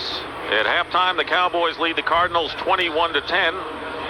And taking a look at the halftime statistics, Randy, and a big edge to no one's surprise, Dallas rushing versus the Cardinals rushing. That is a big stat there. 35 yards from the Phoenix Cardinals. They got to do a little bit better than that. The thing to watch, though, in this second half is turnovers. Neither team has committed a turnover, and it had to be two very contrasting locker rooms at halftime. Jimmy Johnson could not have been very, very happy with the performance of his Cowboys, and Joe Bugle must have been like an evangelist in his locker room. We can do it. It's there. I mean, just straight off TV. And he's got to think he can. Down 21-10. The Cowboys have not been especially sharp in this game. If you take away some of the long pass plays that they clicked on, the Cardinals could very easily be in the lead. And I'm sure Jimmy Johnson was pouring the coals to it, too, thinking about last week. Up 27-0, took the first possession of the third quarter in, made it 34-0, and then everybody decided to start putting their orders in for the charter to see what they're going to have for dinner, and it got pretty ugly, and it almost got real ugly for the Cowboys. So it's a pressure situation for the Cowboys to perform here in the second half. Well, Jimmy Johnson knows that the Cowboys are better, and they're good, but they may not be as good as most fans think right now. They're not there yet, and that's his sincere feeling coming into this game, and I'm sure he feels the same way after the first half. Remember, this is the youngest team in the NFL. It's a maturity check. We mentioned it early. Lynn Elliott will kick off for the Cowboys. Johnny Bailey and Anthony Edwards are back deep for the Cardinals. And it's going to be Johnny Bailey at the 1-yard line. Who's one of the best at kickoff returns in his young year, is stopped by Larry Brown after a 28-yard return. So the Cardinals will go to work. Chris Chandler, who completed 11 of 20 for 139 yards and 1 touchdown pass. That to Randall Hill to tie the game at 7-7 at one point. And generally speaking, Chandler has gotten some very good pass protection from his offensive line. Remember, Rick Cunningham, the second-year player out of Texas A&M, is starting at right tackle, and Mark May is now starting over at left guard next to Louis Sharp. Ivory Lee Brown, who started the game, is in at running back again. First down at the 29-yard line. Johnny Johnson replaced him for most of the second quarter. Play action on first down, and Chandler's pass will be caught by Ricky Prohl, who steps out of bounds just short of midfield. And a pickup of 19 yards with Larry Brown defending. Good job by that Phoenix offense of executing that play action there, because that pass play took a long time to develop. Prohl came all the way over from the right side, crossed the field over to the left side to make that catch. Ricky Prohl, who came into the game with 7 receptions, that is his first catch of the game for the Cardinals. A good, sure-handed receiver from New Jersey. And it'll be a first down for the Cardinals on their 48-yard line. With a quick toss again to Prohl, who's hit immediately by Brown. Fumble, and the loose ball, and let's see, the Cowboys recover. And that's the first turnover of the game. A classic job of catch and strip, because Ricky Prohl's going to get this ball, then watch the arms be pulled back by Brown right there. I don't know. If this is replay, that isn't a fumble. That is another call that has gone against Phoenix, because there's no way that was a fumble. Jimmy Jones with the apparent recovery for the Cowboys. The Cardinals got the short end of what an apparent face guarding call against Brown in the end zone that would have been a touchdown or first and goal in the first half. Now the Cowboys have it first down on their 48-yard line. Aikman will go to the air on first down, and his pass is caught by Michael Irvin, and he is wrestled out of bounds by Lorenzo Lynch. But a first down, 13-yard pickup into Cardinal territory. And now's the time, if you're Fritz Sherman, the defensive coordinator for Phoenix, again, you're thinking this is a powerful offense. This is a dangerous offense with a lot of tools. I'm worried about Emmitt Smith. I don't want him running a lot against me, but I'm more worried about Alvin Harper and Irvin out there going the long way downtown for a touchdown. Emmitt Smith gained 94 yards in the first half. Irvin now with 4 catches in the game. First down on the 38-yard line. He's caught 2 scores. Aikman will throw, and up the middle is Michael Irvin at the 30. He's inside the 20-yard line, and the Cowboys are in business. Lorenzo Lynch making the tackle and a pickup, that time of 21. And just a wonderful job by Troy Aikman of knowing where he wants to go with it and having the patience to stand in, reading the coverage to the right, sees Irvin crossing from the left, does a nice job of laying that in. Look at Lynch trying to strip from behind. You saw that right hand come up and he just missed that swipe at the ball. So Michael Irvin having his most productive game yardage-wise of his young career, and a first down for the Dallas Cowboys. They're on the 17 of the Cardinals. Here is Emmitt Smith on the move and hit immediately. And the middle got stopped quickly by Tyrone Stowe, former Plan B from Pittsburgh, in a gain of only 1 for Smith. Emmitt Smith is a back that likes to bounce around and juke and move and make people commit, and that opens up gaps in defenses. Getting close to the 100-yard mark. He has gained 100 or more yards in his last 4 games here at Texas Stadium. And headed for another one. Second down and 9 for Dallas on the 16. 2 tight ends for Dallas. And Aikman's pass across the middle is in the air, incomplete, intended for Michael Irvin, and it was Aeneas Williams defending him on the crossing pattern. That throw was just a little bit off by Troy Aikman. He throws that high and left at the left shoulder of Michael Irvin. Watch him come in from the right side. Aeneas Williams has got coverage, but he is open, and that ball is zipped in there just a little bit high and left. Cowboys trying to get something out of this after the first turnover of the game. Cardinals coughed it up when they just got into Dallas territory. Now it's a third down and 9 for Dallas. Still playing with 2 tight ends. Aikman looking, and the pass is batted down at the line of scrimmage by Jeff Faulkner. And 4th down coming up, and the Cowboys will try to add 3 to their total of 11. Faulkner knocked that down, but boy, it was a nice job by Harvey, the outside linebacker, on Novacek. He's who Aikman was trying to go to. He's trying to flip it out here. And Faulkner just gets in there and tips that ball, but Harvey was all over Novacek. Lynn Elliott, who kicked his first NFL field goals last week against the Giants. This one will be from 34 yards out. Steve Berline is the holder, the backup quarterback. Elliott's kick is blocked. And recovered by the Cardinals inside their 5-yard line. And run out to the 15 by Steve Height. So the Cardinals, who coughed the ball up, block a field goal attempt by the rookie Lynn Elliott, and they'll take over when we return to Texas Stadium.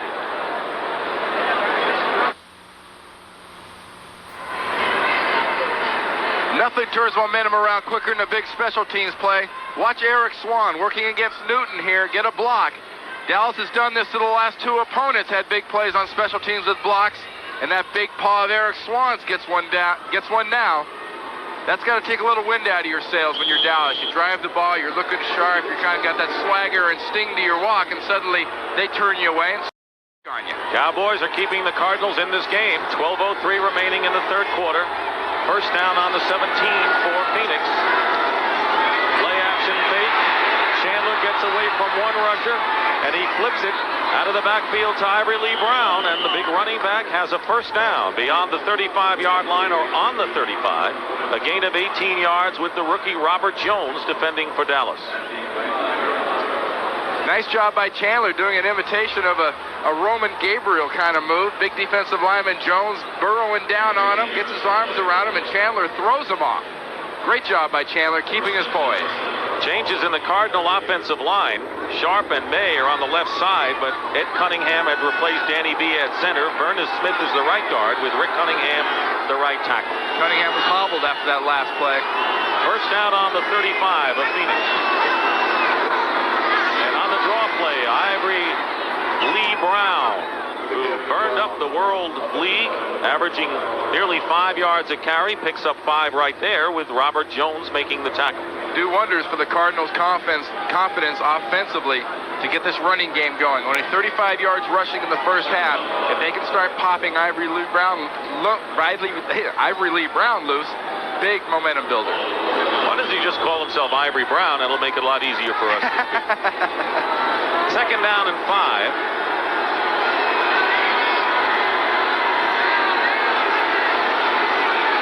The draw play, and Brown, he's tough to bring down, and he picks up about 3 yards on that play. And Ray Horton, the free safety, who had a strained hamstring and was questionable earlier in the week, but playing today, makes the stop. Well, Ivory Lee Brown is one of those running backs you don't want a corner or a crease on him. At 6'2", 260, you better, it's like in baseball where you're trying to hit it right in that sweet spot on the wood of the bat. You better catch Ivory Lee Brown right in the sweet spot in the middle if you're going to bring him down, because he'll run right through you. James Washington, who was shaken up in the first half, back in at strong safety for the Cowboys. Third down and 2 for the Cardinals.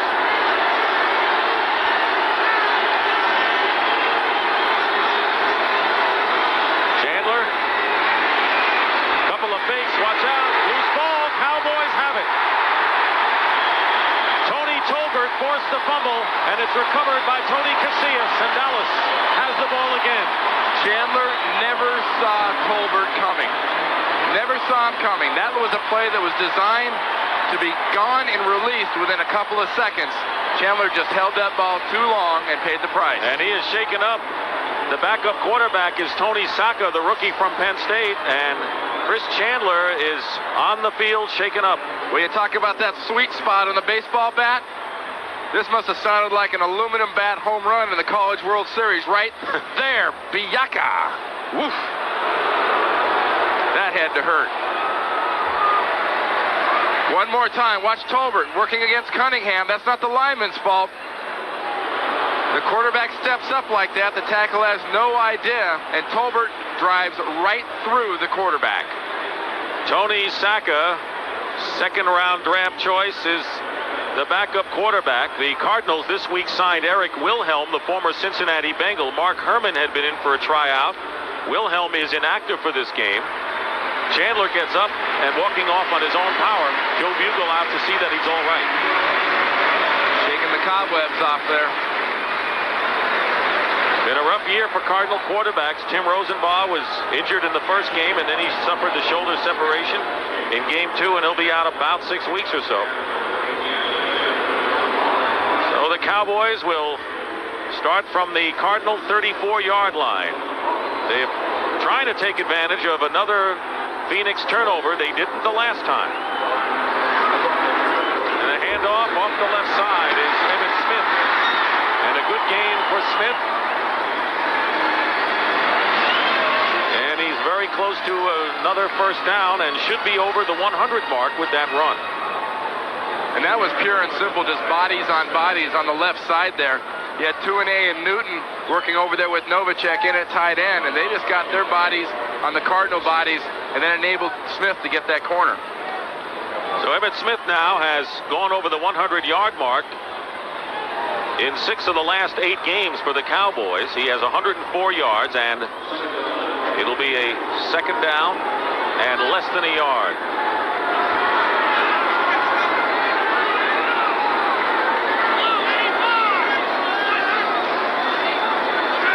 To throw on 2nd and 1. The pass is caught by Michael Irvin. Still fighting to stay on his feet and down inside the 10-yard line. Another Dallas first down. 18 yards that time with Lynch and Zordich defending. You don't always think of a wide receiver as being a strength player, but when you got a guy like a Michael Irvin, you have got to bring him down. And Lorenzo Lynch working against him at quarterback, number 29, he's thinking, where is the cavalry right now? I'm going to hold on. I got him. But come on, guys. More than 2. Takes 3. That's a wide receiver, but it still took 3 to bring down Michael Irvin. 6 catches for 194 yards for Michael Irvin, and we still have 8:36 to play here in the third quarter. Not a bad average for a little over a half. First and goal at the 7-yard line, and Jim Waller jumped off sides again at nose guard. Before the ball was snapped, encroachment number 66 on the defense. Half the distance to the goal, still first down. You saw Eric Hill grab Jim Waller by the face mask. Turn of events here in the second half, where the Cardinals were driving, trailing 21-10. and they fumbled near midfield. Dallas came in, and a field goal attempt was blocked. And then the Cowboys then recovered another fumble in Cardinal territory, and they're threatening to go up here by 18 points. Emmitt Smith can't bounce off any defenders there, and he is stopped short on first down play by Jim Waller. So it'll be second and goal. Turnovers are so critical to a team, especially an underdog team, especially a team that stands around. You got to remember, I was on a real losing team, San Francisco, when I was first there. When you're in this mindset, as the Cardinals are right now, I believe, they're almost sitting around waiting for something bad to happen, knowing something bad is going to happen. Well, so far in this third quarter, they've seen that something bad happen twice. Luckily for them, Dallas couldn't convert the first time. Second and goal on the 4-yard line for the Cowboys. And Aikman with a pass to Michael Irvin. He's in for his third touchdown.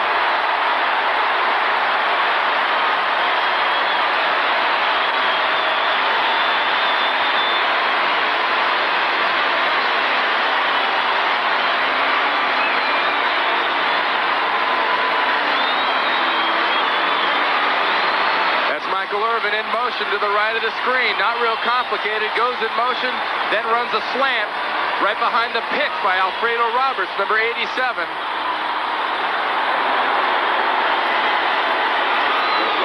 So it's a banner day for Michael Irvin, who matches his career record of 3 touchdown receptions and his all-time leading yardage game. He's up 200 yards. Lynn Elliott's extra point is good. And the Cowboys lead the Cardinals 28-10. Aikman and Irvin. That's been the combination today.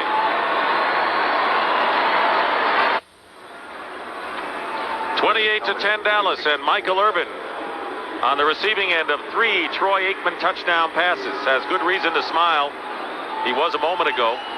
Must be tired of smiling. Well, it's the 200 yards you can mention now. Their all-time record is 336 by Flipper Anderson against New Orleans. If the Cowboys keep pouring it on, he could get it. Lynn Elliott kicking off. Johnny Bailey to return a yard in the end zone. Cowboys trying to go after the ball, but Bailey protecting it is tackled by Darren Woodson after a return of 23 yards. So we have 7:18 remaining in the third quarter. Chandler will go back to work when we come back. A great illustration of what a pick is. Watch Alfredo Roberts against McDonald, the safety. Doesn't even try to hide him. Watch him come underneath Novacek, the other tight end, 84. Now watch him just block the safety. Look at him just burying that shoulder into McDonald underneath. Beating Aeneas Williams is Michael Irvin for 6 again, number 3. First down on the 23 for the Cardinals. Johnny Bailey is the running back, but Chandler's got a pass, and he completes it to Ricky Prohl. Out of bounds. Prohl, the sure-handers you'll find, picks up 17 yards with Kenneth Gant knocking him out of bounds. Well, Phoenix has to know after watching that New York Giants game last week, this is not a gigantic lead of 18 points. This is not the time to start throwing the ball into stupid places in the defense and taking bad chances. Joe Bugle's offense needs to move down the field, stay patient, but very importantly, they must have 6. First down on the 41-yard line. He's got plenty of time in this quarter, just under 7 minutes. Chandler's pass is caught by Ernie Jones. Ernie Jones with a great move. The whistle had blown. There is no fumble on the play. Gant making the tackle after a gain of 33 yards. Ernie Jones burned the Cowboys a couple of years ago with 2 big touchdown passes, and he makes a big play here. Well, we talked about the Cardinals kind of standing around expecting something bad to happen. Well, here's an example where it looks like the Dallas defense is standing around waiting for somebody else to make a play.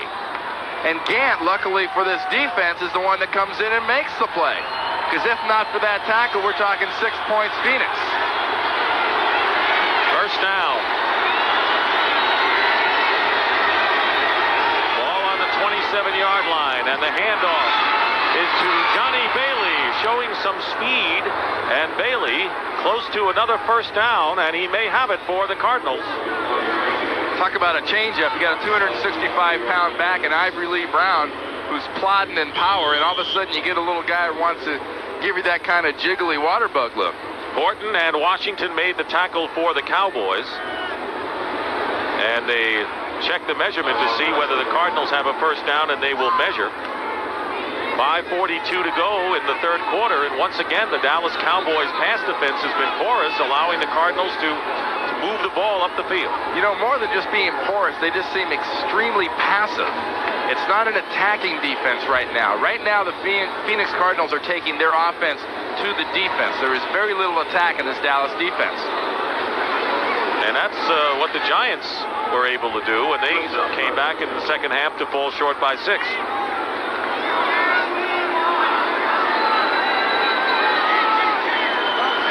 It is a Cardinal first down on the 16-yard line, so even though it's 28-10, Jimmy Johnson's a bit anxious on the sideline. Dallas has averaged over 9 yards per play, and Phoenix nearly 7. That's pretty good for both sides. But Chandler sure recovered from that last hit, didn't he? Well, that last graphic tells you there were a lot of 1s and 2s and 50s and 60s in that mix. Crowd getting in the action here. Chandler being chased by Casillas. 3 penalty markers down, and we may have a holding call. And normally that's the indication. No gain on the play. Looked like somebody up there on the offensive line had a little too good a grasp of their technique on that play.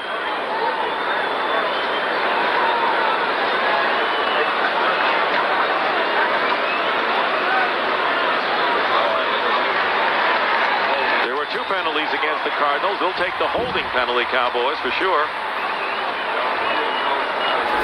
Chandler looks to the sky. Illegal motion, number 67 of the offense. That penalty is declined. Holding, number 67 of the offense. That penalty is 10 yards, still first down. Louis Sharp, a daily double from another former Bruin. Louis Sharp right here. Watch, first he moves, and then he holds. Moved a little bit. Haley gets by him. A little drag down on the back. That wasn't a full-fledged WWF kind of a wrestle-down move, but, you know. Who trained you guys to hold so much? It's not holding unless they call it. First and 20 at the 26-yard line. Passing offense for Chris Chandler. Wants to get some of it back, and nearly intercepted by Gant, and he would have been off.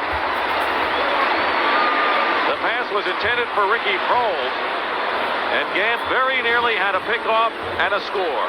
And that was an example of a defensive back guessing. And I get the feeling right here that Phoenix is trying to make something happen. And when you try to make something happen, you force the ball into that kind of a place. There was no one between Gant and the goal line. That is the first incompletion by Chandler on this drive. He is 5 for 6 for 92 yards. Second down and 20.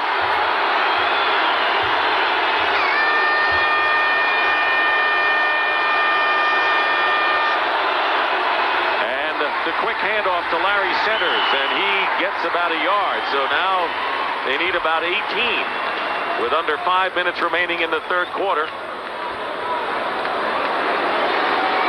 kind of that second and long run out the clock kind of shot up the middle thing going there for Phoenix.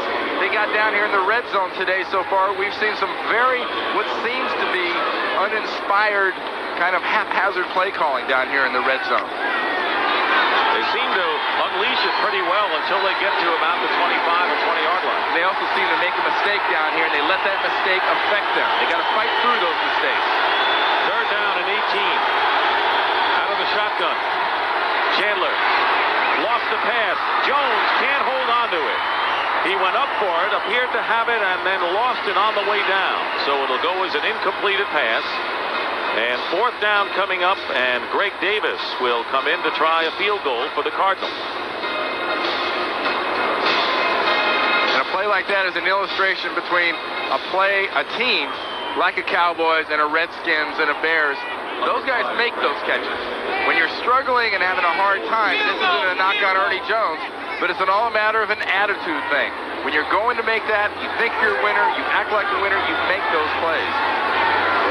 Jones normally makes those plays, but Greg Davis will try a 42-yard field goal. Chandler holding. He's already made this one is long enough, and this kick is good. So Greg Davis is 2 for 2 on the afternoon, and the Phoenix Cardinals get 3 back. And with 4:09 remaining in the third, it's 28-13 Dallas.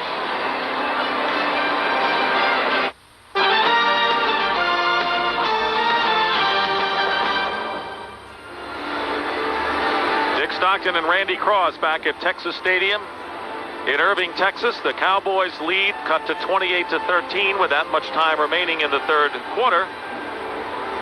Keep in mind that the Cardinals have now lost 8 in a row against NFC Eastern Division teams. That's not the kind of record you want to have in your own division. And trailing here, that could be 9 straight.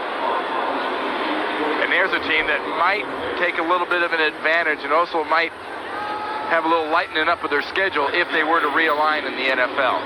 To get out of that East, put Atlanta in the East, and let Phoenix start playing in the West. The West isn't exactly a picnic, but it's a lot less of a power crunch type of a division than the NFC West is. I'm sure Atlanta will go for that idea in a big way.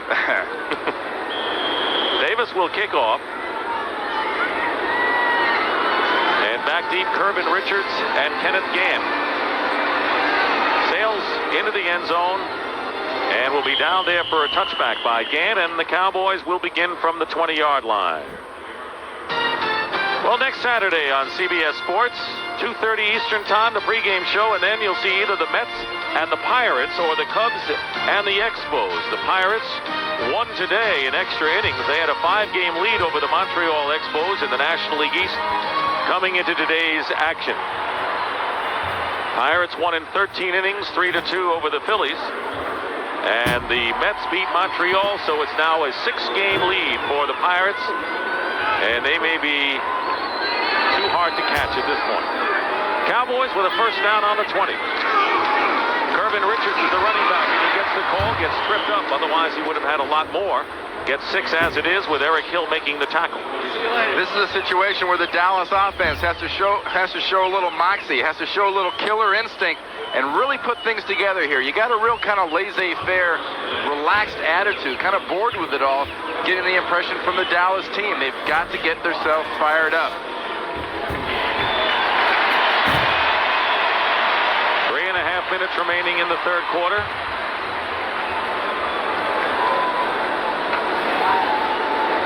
Troy Aikman with 3 touchdown passes today, including his career individual big pass play, 87 yards per score. Second down and 4. Richards trying the right side, and he doesn't get much. It was Jeff Faulkner who tripped him up that time, and that'll bring up third down. And an injured Cardinal on the field momentarily is Freddie Joe Nunn. And Mark Stepnoski, who started his first game of 92 today at center, is down. Stepnoski was a holdout signed 2 days before the season opener against the Washington Redskins. Frank Cornish, who had been the Plan B pickup from San Diego, had played center the last 2 weeks, and now Stepnoski, so important to the Cowboy offensive line, is injured. He is. A lot of it's got to do with an offensive line as a center is calling your signals, and there is a player who will be sorely missed if he does not come back for the Cowboys. Way in the back there is Mark Stepnoski, who is shaken up, and they're working on him on the bench, and Frank Cornish replaces him at center. It would appear that it was basically a communication problem. Communication problem being between his brain and the rest of his body, because he got kicked in the back of the head and kind of went away for a while. You didn't know what kicked him, but something did. Third down and 3 on the 27-yard line. Harper goes in motion. Aikman fires, and it's Michael Irvin who bobbled it and caught it and has a Dallas first down. Steve Lofton, a nickelback, making the tackle and a pickup of 10 yards. What a day for Michael Irvin. This is his career-high yardage. He's well over 200 yards. When things go right and you're getting the bounces, boy, do you get the bounces. Look at this. Whoop. Well, he also has the luxury of the fact that there's nobody within 5 or 7 yards from him. And look at Troy Aikman standing in, waiting for his receiver to come all the way across. Ooh, that's kind of borderline by Swan. That ball was well away. And the give is to Irvin Richards, and bursts forward on on first down and picks up 6 yards on the play. Well, we've been informed that Emmitt Smith has been removed from the game on a coach's decision, and more than likely it's that coach's decision he's joking with on the sideline, Jimmy Johnson. Not only did he get over 100 yards, but he has bigger goals ahead, doesn't he? Oh, he wants to get 2,000 yards rushing. He wants to get a new contract. In fact, he was kidding with Michael Irvin. Michael Irvin says, you're going to be, all my kids, you're going to be their godfather, because I want my kids to have rich godparents. And he will be rich. Richards carrying and shy of a first down by a couple of yards. He picked up 3. As we wind down to 1 minute remaining in the third quarter. So Emmitt Smith over 100 yards for the 6th time in his last 8 games. And he scored a touchdown today. So the Phoenix Cardinals will always remember him. 4 games, 10 touchdowns against this team. And this is Irvin Richards' first real action in over a month. Had a lacerated kidney. Was sort of the emergency back for a few weeks, but now is rounding into form and be a legitimate backup to Smith. 46.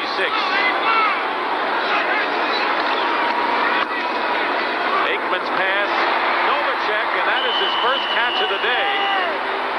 Cowboys were saying that he was the slowest of the holdouts to round into shape, and that is the first reception by Jay Novacek today, the top receiver amongst tight ends last year and the year before. Jock Jones on the tackle. When you talk about the importance of communication and timing between a receiver and quarterbacks, what a great example there. A little out pattern, but that's got to be thrown just perfectly by the quarterback and the route run just perfectly by the tight end. They won't get another playoff before the gun. And that is the end of the third quarter with the score, the Cowboys 28 and the Cardinals 13. Our coverage will continue after this message from your local station. You're watching the NFL on CBS.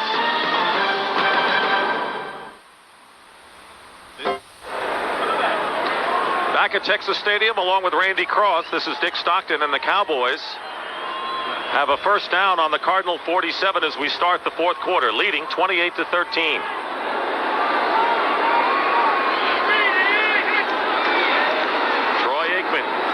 Swing pass out to Irvin Richards. And Richards out of bounds after a gain of about 5 yards. Tyrone Stowe was the first to reach him, and Freddie Joe Nunn. At this point, it looks like Troy Aikman in this offense is trying to get the work to the people that haven't been around. Getting the ball out to Michael Irvin, getting the ball out to Jay Novacek, getting the ball to Irvin Richards. Washington still in a close game with Detroit in the fourth quarter. Miami over the Rams, who have come back. Pittsburgh trying to make it 3 in a row under Bill Cowher, and the Raiders have come back against the Browns. Second down and 6 on the 43 of the Cardinals. Aikman has completed his last 5 passes. Tommy Agee is the up back with Irvin Richards to set back. It's Richards on the call, and he is going to be thrown way back by Tyrone Stowe. Tyrone Stowe and a loss of 2. This is a play that this Phoenix defense just stuffs.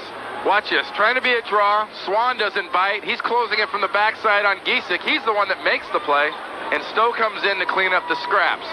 It was a great job by Eric Swan, the big guy, number 98, just stuffing that play on Giesick and forcing Irvin Richards to go around. There's Swan, number 1 draft pick, taken as a gamble last year. Well, he's only down about 35, 40 pounds, too. He's down around 295, 300 pounds. Knew last year he played way too heavy. Third down and 8 for Dallas. Aikman being chased, trying to run for the sticks, and let's see if he made it. Oh, what a play by Michael Irvin. Why did Massey let him just shield him off and not drive through him? That's amazing. And an 8-yard gain. Let's see if it's enough for the first down. Guy's got over 200 yards, 210 yards receiving, and 3 touchdowns. Then what do? You get a little blue collar work in, and you enable your quarterback to get a first down. Look at that blocking. He is not going to let Massey get away. He's holding the heck out of him. That's why he won't get away. But whatever it is, Michael Irvin is playing this game so-called away from the ball, not as a receiver, as if the score were tied. They're going to measure to see whether that maneuver was sufficient enough to give Dallas the ball for another series. Emmitt Smith is signaling that it is a first down. He beat the referee to it. He can referee too. Well, he's got plenty of time now that he's been taken out of the game, getting Irvin Richards some playing time. You know, psychologically, something like that is really got to tick the Phoenix Cardinal team off a little bit. You look up there and their second-string halfbacks in. Their starter has got over 100 yards rushing against you, and they take him out of the game to rest and give the backup a little work. That is a little blow to your pride there. Sure is. 1st and 10 on the 37-yard line. 10th play of the drive coming up for the Cowboys. And Aikman on a fade pattern. And the pass is intercepted. Incomplete, they say. It was intended for Michael Irvin and Robert Massey. Knocked it away. Aikman was going for number 4 to his favorite wide receiver. Well, it was a good job by Massey working against Irvin. But you know what I want to point out? You want to talk about some indecision? Watch the official right there where this happens. Okay? Is this a catch? Ooh, I don't know. There the ball's on the ground. He trapped it. But it's funny, the guy that was right there didn't say anything. And there's Aikman. See, you can tell he's not really basically a defensive kind of guy because he wasn't exactly getting ready to break down and go cover and make a tackle right there. Aikman is 12 for 18, 242 yards and 3 touchdown passes. 2nd down and 10 on the 37-yard line. Irvin Richards is hit hard from behind, but gets 4 yards that play. And it was Ken Harvey. We haven't mentioned his name much today. There's a lot of places where things have been opening up, but in the middle of that defense now in the second half is not one of those places. Swan, Waller, Stowe, Hill, they're doing a fine job of plugging up the middle of that line. Irvin Richards, the ball carrier, was shaken up on the play. Bring you up to date on the scores. Vinny Testaverde suffered an injury today. So did Rich Gannon of the Vikings.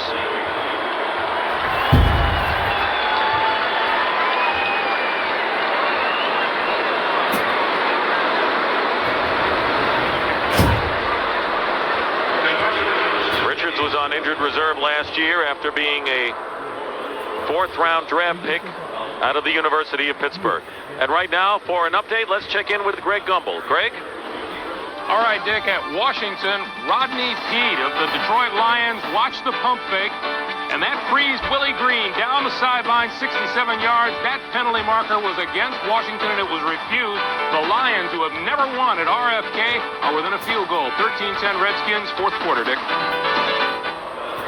All right, Greg, and last week the Falcons, we were there, had never won at RFK and very nearly pulled it off against the Redskins. There might be a problem with the Washington club thus far. That's true. Well, the Washington club is not quite there. We mentioned it last week, and they're just a team that's a little bit off. Detroit is a fine football team. We saw them in the opener get nipped at the buzzer by the Chicago Bears with 1 second to go. Waddle catches a touchdown. You know, what is it this year, Dick? It seems like the defensive backs are just chomping on pump action fakes. How many times have you seen in all these games in the last 3 weeks, guys doing that pump?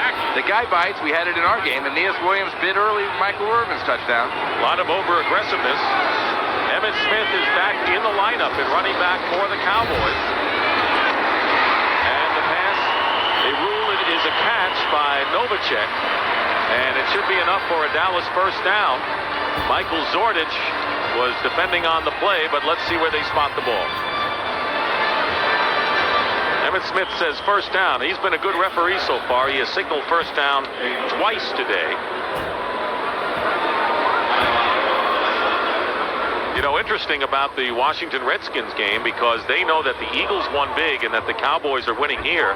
The Redskins can ill afford to go 1-2 and see the Cowboys and the Eagles 3-0 in a very tight NFC East race this year. You know, they still have 2 more with Philadelphia. Got another one with Dallas. You got to expect that game when these 2 teams, Dallas and the Redskins, meet. It's going to be a tough one back there in RFK. See Michael Irvin. See, he's getting into the act now. Irvin's going to do a little refereeing. He saw his guy Smith working on the sideline. Emmett was doing his deal, so Michael's going to get in on the act. 12th play of the drive coming up with just about 12 minutes remaining in the 4th quarter. Dallas has held the ball for more than 6.5 minutes. They have a first down on the Cardinal 27. So Plotting methodical drive. And the give is to Emmitt Smith, who has over 100 yards already. He goes up the middle with Eric Hill dragging behind and a gain of 4 yards. Emmitt Smith back in now. And the Dallas offense has just been running and dinking this whole drive so far. We have not seen, outside of that one play, going over the top on the fade to Michael Irvin. Emmitt Smith has gained 107 yards on 21 carries. And a touchdown, his 10th against this club. Cowboys have a 2nd and 5 on the 22. And on the reverse, Michael Irvin bobbled the ball, and he is being chased and thrown for a loss in the backfield by Robert Massey. So that was a little razzle-dazzle that backfired for the Cowboys and a loss of 10 yards. Well, the Cowboys do a good job on the first exchange. That's between the quarterback and the running back. But this is the second exchange right here that did not work quite as well between Smith and Irvin. And you can't, in this league, give up that kind of time. Defenses are too fast and pursue too well. As a result, it'll be 3rd down and 14, 3rd and long from the 31-yard line. Cowboys lead 28-13. Plenty of time remaining in the 4th quarter. Kelvin Martin, the 3rd wideout for Dallas. And Aikman's pass up the middle, and that's Novacek, and it's a 1st down. Now they're getting their great receiving tight end in action. He has a 15-yard gain. Braxton covered. Well, we're seeing a good offense that's working on all cylinders. They're making things happen. And we're seeing a defense that I think, frankly, right now is just getting a little bit worn out and is not holding up to this kind of pressure that this Dallas offense is putting on them. This Dallas offense has turned into the NFC prototype type offense like the Redskins have always been. They're able to put incredible pressure on a defense, and Fritz Shermer's defense right now would appear just to be wearing down. That's where your offense has to have a little ball control and use up a lot of clock. Cardinals haven't done it today. Here's Emmitt Smith on 1st down. He goes right between a couple of defenders who collide and picks up 3 yards. Tackle that time made by Michael Bankston. Harvey and Zordich had Smith cornered. Emmitt came right up between them. They both went to tackle him, and all they saw was each other's face smacked together. Watch this. Emmitt's going to get this ball. Look at Harvey, 56. He's got him on one side. Zordich has him on the other. Bap. All they hit is each other. Neither one of them hit Emmitt. That's like in a bad football movie where 2 defenders bang into each other. Zordich is kind of looking, he got the hands out like, I don't know. Harvey turns around, looks and goes, Mike. He goes, hey, don't look at me. But this is not a movie. This is the real thing. 2nd down and 7. Emmitt Smith gets tripped up, and maybe a yard is all. Using up the clock, Tyrone Stowe made the tackle on Emmitt Smith. And 8 minutes and 40 seconds remain in this 4th quarter. All the good teams will take the big early lead. Your club that did it, the 49ers, Redskins did it last year, and then chew up the clock with ball control in the latter stage. Well, when you have a team that physically and realistically is still involved in the ball game, you get the ball and you just methodically and not really stylistically, but very boringly, pound the ball down the field and take the play and take the fight out of them. If time of possession is oxygen, right now, Dallas is strangling Phoenix. Cowboys converted their last 5 third down plays and a penalty marker down. Alvin Harper was the intended receiver with Lofton covering. But a penalty. And it'll be offensive pass interference against Dallas.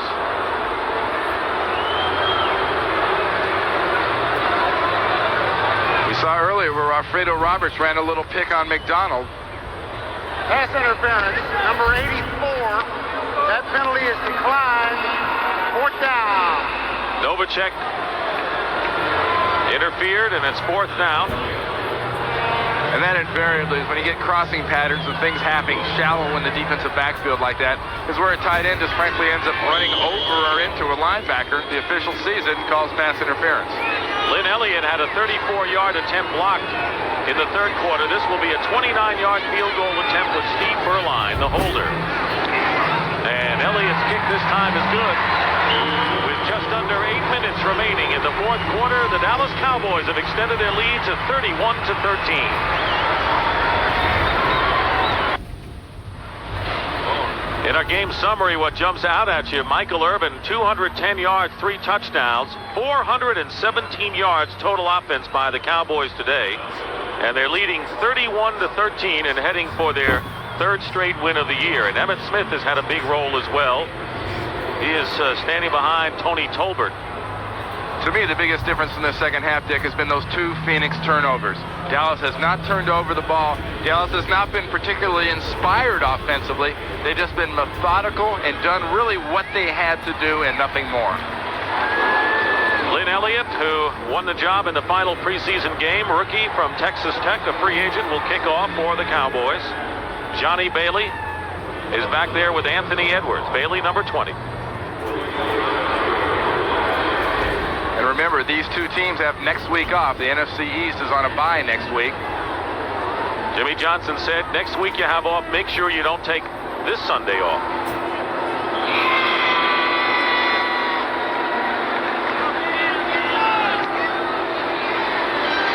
High end over end kick, and Bailey will return it starting from the 1-yard line. Gant missed it. And Gant ended up with the tackle, as a matter of fact, with help from Kevin Smith, number 1 draft pick. So Chris Chandler will come out again, and will be back as well.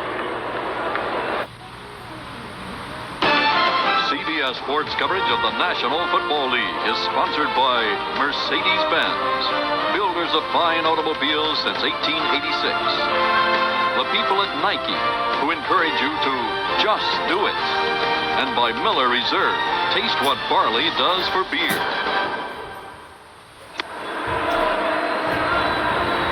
Cowboys 31, the Cardinals 13. The Cardinals have won only 5 of the last 25 games played here in Dallas, and they've got a long way to come with very little time to go, considering their margin. You know, Dick, we talked about that bye week next week here in the fourth week of the season coming up, and that was really the genesis of all this talk about Joe Bugel's job being in jeopardy, because that's sort of the catchphrase now. If you have a coach in trouble and he has a bye week coming up, people say, well, this is the time to do it.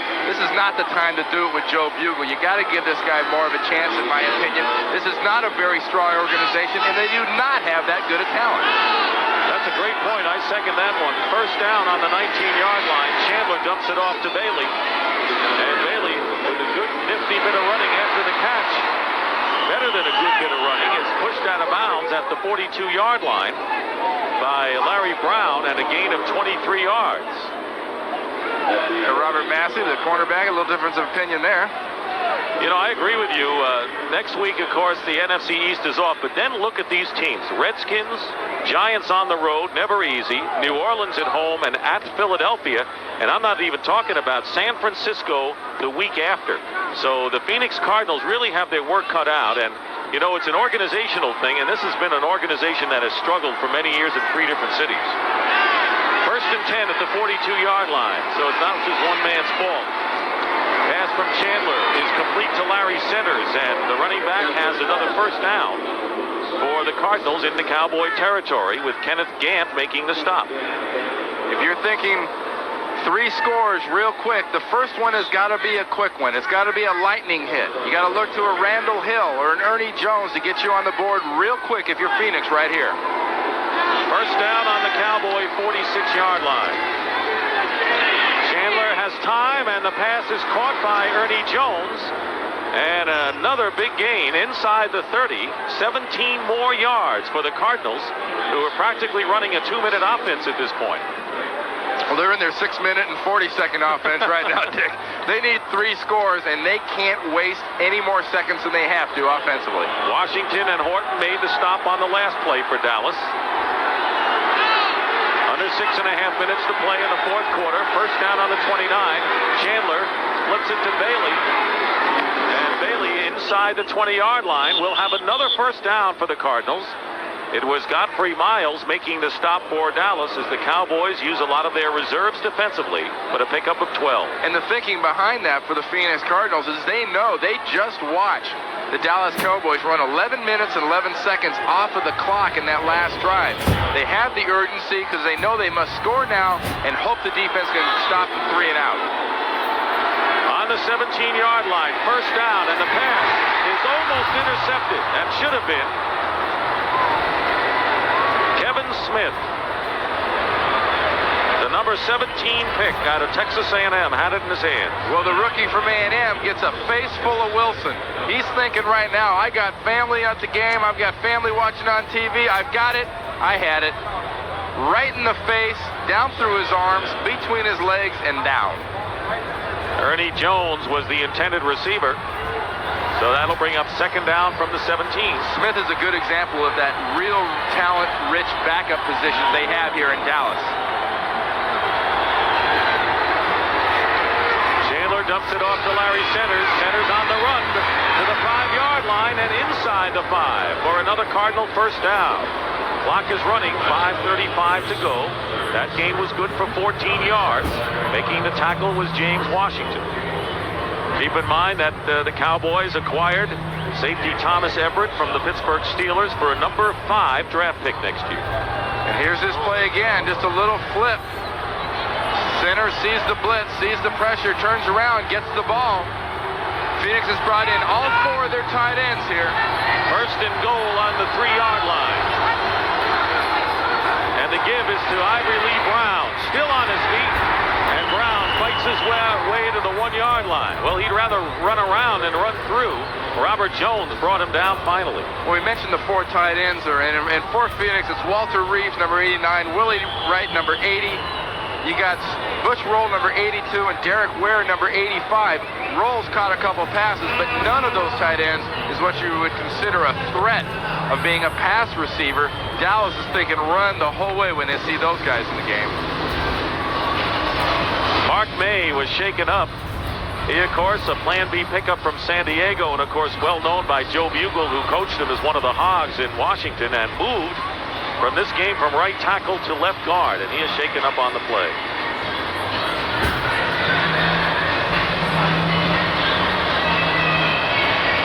We'll take another look. May's lined up at left guard. Doesn't seem to be anything there, but look. Good lateral pursuit by the Dallas defense. Somebody's got to tell Ivory Lee, man, you're 6'2", you're 265. You are not well served running parallel to the line of scrimmage. Use that girth. Run through guys. Run over guys. Girth of a nation. Ivory Lee Brown. Girth of a running back if you can figure it out. 4 minutes and 50 seconds remain in the fourth quarter. Second and goal from the 1-yard line.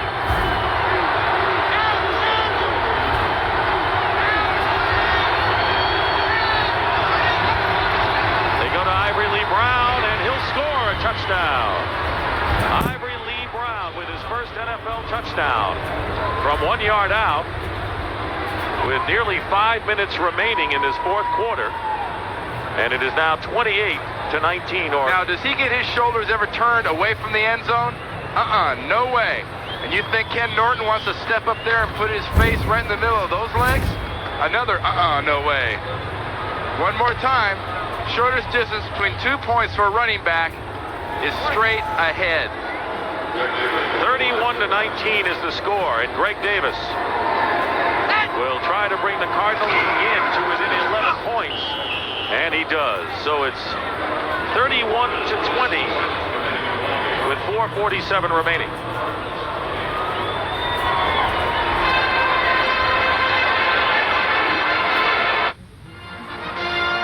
Next Saturday, baseball on CBS Sports. The Mets and the Pirates. Some of you will see the Cubs at Expos. Pirates lead the Expos by 6 games. And on Sunday, NFL action begins with the NFL Today at 12:30. Some of you will see Atlanta at Chicago or the Minnesota Vikings against the Cincinnati Bengals. So the Cardinals got far in a hurry, 81 yards in just 3 minutes and 11 seconds. Cowboys are playing for an onside kick attempt, and here it is. It's got to be an onside. It's loose. And the Cardinals may have it. We'll wait for the official call. We have not gotten the official call yet. Looks like Dexter Davis, 21, has got that ball. Cardinals do have it. The Cardinals trailing 31-20 have recovered an onside kick with 4:43 remaining. Well, they're up in the onside kick formation. The Cowboys are. Isn't this a surprise? They're going to try an onside. Can they catch it? Brown can. Novacek couldn't get it, and Derek Davis falls right on it. So here comes Chris Chandler back on for the Cardinals, who this half has completed 10 of 13 passes for 171 yards. So with Rosenbaugh out, no one can blame what Chandler has done replacing him. Good job by Chandler. Good job by that line pass blocking, because these Cowboys want to come after the quarterback. Out of the shotgun, first down in midfield for Phoenix. Wide open is Larry Centers out of the backfield, and Centers picks up 6 yards. Tackle made by Kenneth Gant and Bill Bates. Maybe Phoenix is onto something here, Dick. Maybe they need to run their entire offense in the Cincinnati Bengal kind of no-huddle Sam White-looking offense, because they've run it very effectively here in the fourth quarter. And the Cardinals, as the Cowboys, have all 3 of their timeouts remaining. Second down and 4. Chandler's pass is caught by Ricky Prohl, who stops the clock and goes out of bounds. It'll be a Cardinal first down to the 35-yard line. Now Randall Hill and James Washington going at each other in the backfield. Looks like they want to start a little fight.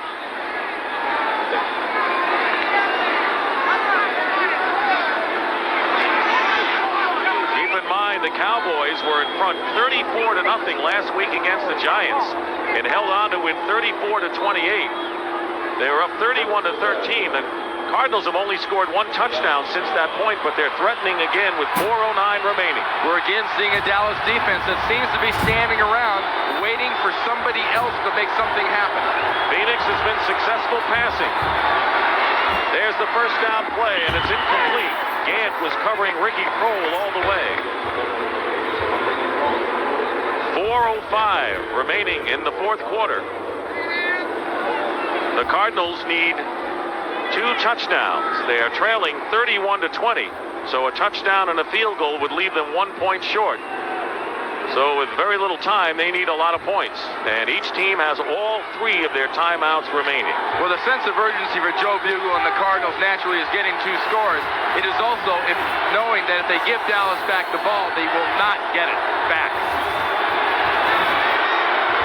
Second and 10 on the 35-yard line. Pass over to Johnny Bailey, and Bailey on the move inside the 20-yard line, and Bailey puts the Cardinals in prime position with a gain of 19 yards, and Phoenix calls a timeout. We'll check the timeout situation for the Cardinals. But a nice play. You got Charles Haley and company up front coming after Chandler, and he flips this thing down there to Bailey. Little block in front by Cunningham, the rookie center, filling in for Danny Villa. Horton manages to just trip him up with a little help from Washington, or it's 6 points for the Cardinals. Cardinals have 1 timeout left. They have 1 remaining with 3:55 to go in the fourth quarter. And the Cardinals need 2 touchdowns, so they have to strike and get a score here and then recover an onside kick, because with 1 timeout left, they would need more than 1 defensively to get the ball back that way. See, the problem Dallas has had in the last 2 weeks, they've gotten out to these leads, and their defense immediately, though probably not through plan, starts to play very passively. And this is a defense that I've said it twice already, but seems to be standing around, looking at each other going, well, Charles, you sack him. No, James, you get an interception. It can't work like that. First down on the 16. And the pass, and a wrong cut was made by Randall Hill. Kevin Smith was covering on the play for Dallas. Well, that was a pass intended to go right at the cone in the back of the end zone. Whether or not Hill could get there, Chandler was putting that ball up there because he knew only his receiver could get it if he made it there. There's the story. 3:49 remaining. Phoenix has 1 timeout left, trailing by 11 points, 31-20. Second down and 10 on the Dallas 16. How often do you see in the red zone over the middle when you're throwing, things open up on slants? Chandler in trouble, and he throws it out of the end zone, and a smart move by Chris Chandler who is about ready to be sacked by Leon Lett. Leon Lett did a good job of getting in there because Chandler had that pass completion to Ricky Prohl. You saw Chandler look over to the sideline and give that little, that was this close. I was this close. If he can throw now, it's 6. Leon Lett did a nice job getting in there and throwing the ball, getting Chandler to throw that ball away. So now it is 3rd down. 2 plays to get a first down or a score here. Ernie Jones goes in motion. And Chandler going to run for it and gets stopped inside the 10-yard line. He's short of a first down by just a couple. Bates makes the stop, and now Chandler will use his last timeout. 4th down is coming up, and the Cardinals will go for it, obviously, trailing by 11, but they are out of timeouts. And actually, I think Chandler and the Cardinals got a real break on the spotting of that ball, because at the very end of that play, Chandler seemed to be going into that kind of fetal crawl position that the quarterbacks go into when they're going down. Watch here at the end of the play. Chandler, as he has so many times today, evading the rush, making something happen. Watch him start to go down at the ground. He's ducking. He's not running. I think they got a heck of a spot there on that ball. Ball should be back by around the 10-yard line. The Cardinals have gone for it on 4th down twice today and have been successful on both occasions, but this is the one that they really need. 4th down and 2 on the 8-yard line. As I'll tell you what, the Cardinals, even without Tim Rosenbaugh, do not have a quarterback problem, that's for sure. No, and if you're Dallas, you're looking at the personnel in the game right now. You got Larry Centers in at running back, you have receivers in, and there is no 265-pound power running Ivory Lee Brown, so you're thinking pass the entire way here. Randall Hill on the right, Ernie Jones and Ricky Prohl to the left. 4th down and 2.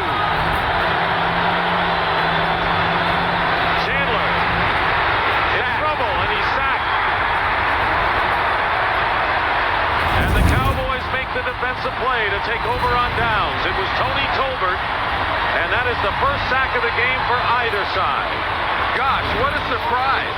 They're going to throw the ball here. They might as well have gotten back in the shotgun for as much of a concealment this was. You knew it was going to be a pass.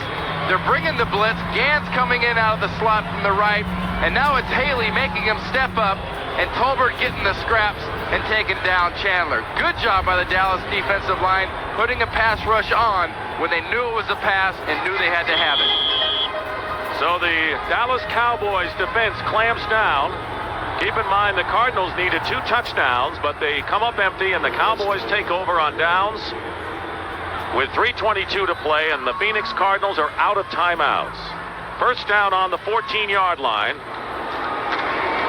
And the handoff is to Emmitt Smith.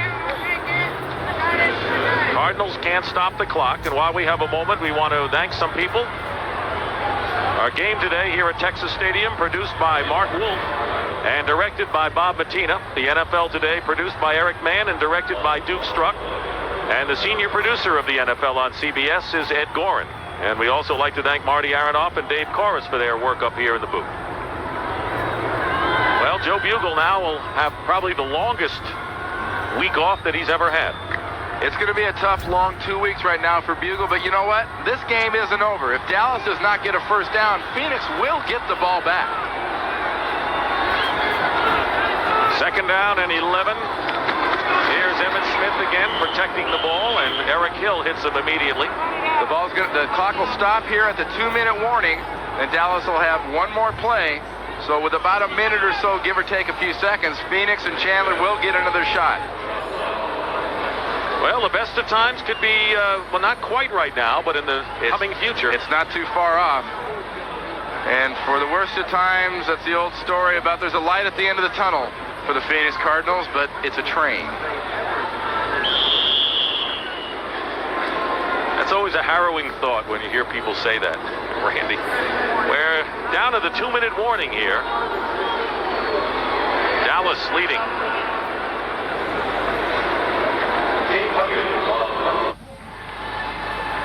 Tonight on CBS begins with 60 Minutes. If you think the abortion issue has turned angry, ugly, and violent, wait until you see what the environmental issue has turned into. Tonight on 60 Minutes, followed by Murder, She Wrote, and the CBS Sunday movie Terror on Track 9, starring Richard Crenna and Joan Van Ark. That's all tonight on CBS.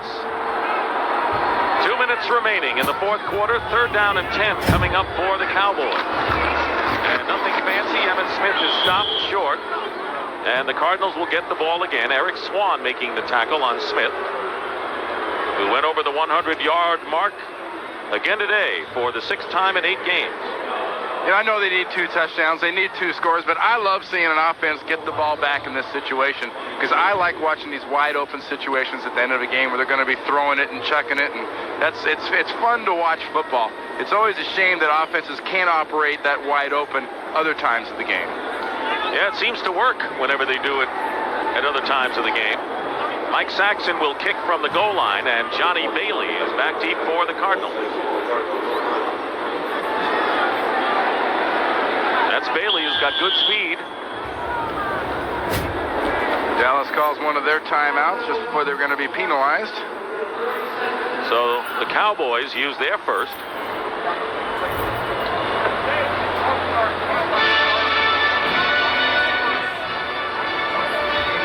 Jimmy Johnson's Cowboys have had good success when they have faced backup quarterbacks. Last year they won 6 out of 7. They lost to Jim McMahon when the Eagles came in here, then won 6 in a row.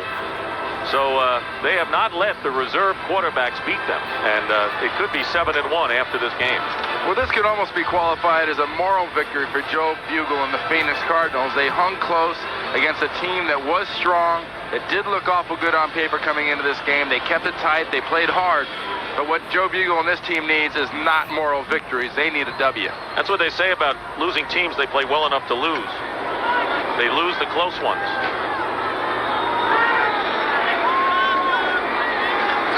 Here's Saxon to kick. Beautiful punt by Mike Saxon will send Johnny Bailey way back to his 26-yard line. And that was a big play for the Dallas Cowboys with Phoenix out of timeouts as Bailey is stopped after a 58-yard kick by Vincent Smith inside his 40-yard line. 1 minute remaining in the fourth quarter. And let's see what magic Chris Chandler still has in his right arm. Dan Marino and the Miami Dolphins down the Rams 26-10. Got off to a quick 17-0 lead. That's after the Monday night win over Cleveland, so they had the short week. First down on the 39-yard line. This is that everybody go long stage of the game. Out of the shotgun is Chris Chandler. Penalty marker is down. Offsides on Charles Haley. And the pass nearly picked off after a deflection. It was Jim Jeffcoat who almost had the ball. Haley with a great rush in on Chandler. And that was a great rush because he started about a half a step before everybody else moved. He was offsides, I think. Penalty against the Dallas Cowboys.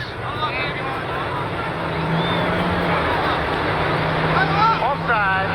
Number 94 on the defense. 5 yards, still first down. Haley anxious to get in on Chandler. 55 seconds remain. So it'll be 1st and 5 on the 44-yard line.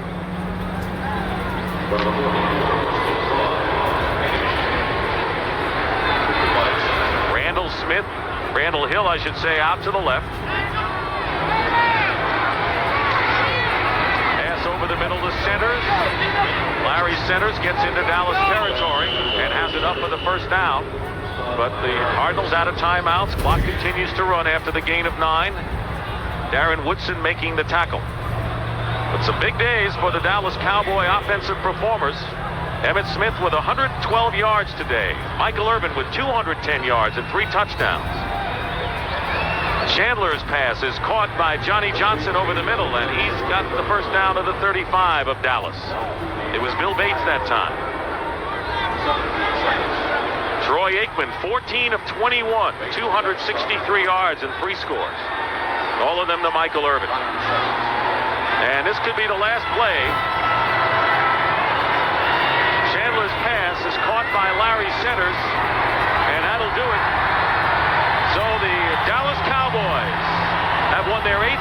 regular season game, the longest streak in the NFL, and the Cardinals have dropped their 11th in a row, also the longest in the league, as Dallas goes to 3-0 for the first time since 1983. Final score, 31-20 Dallas.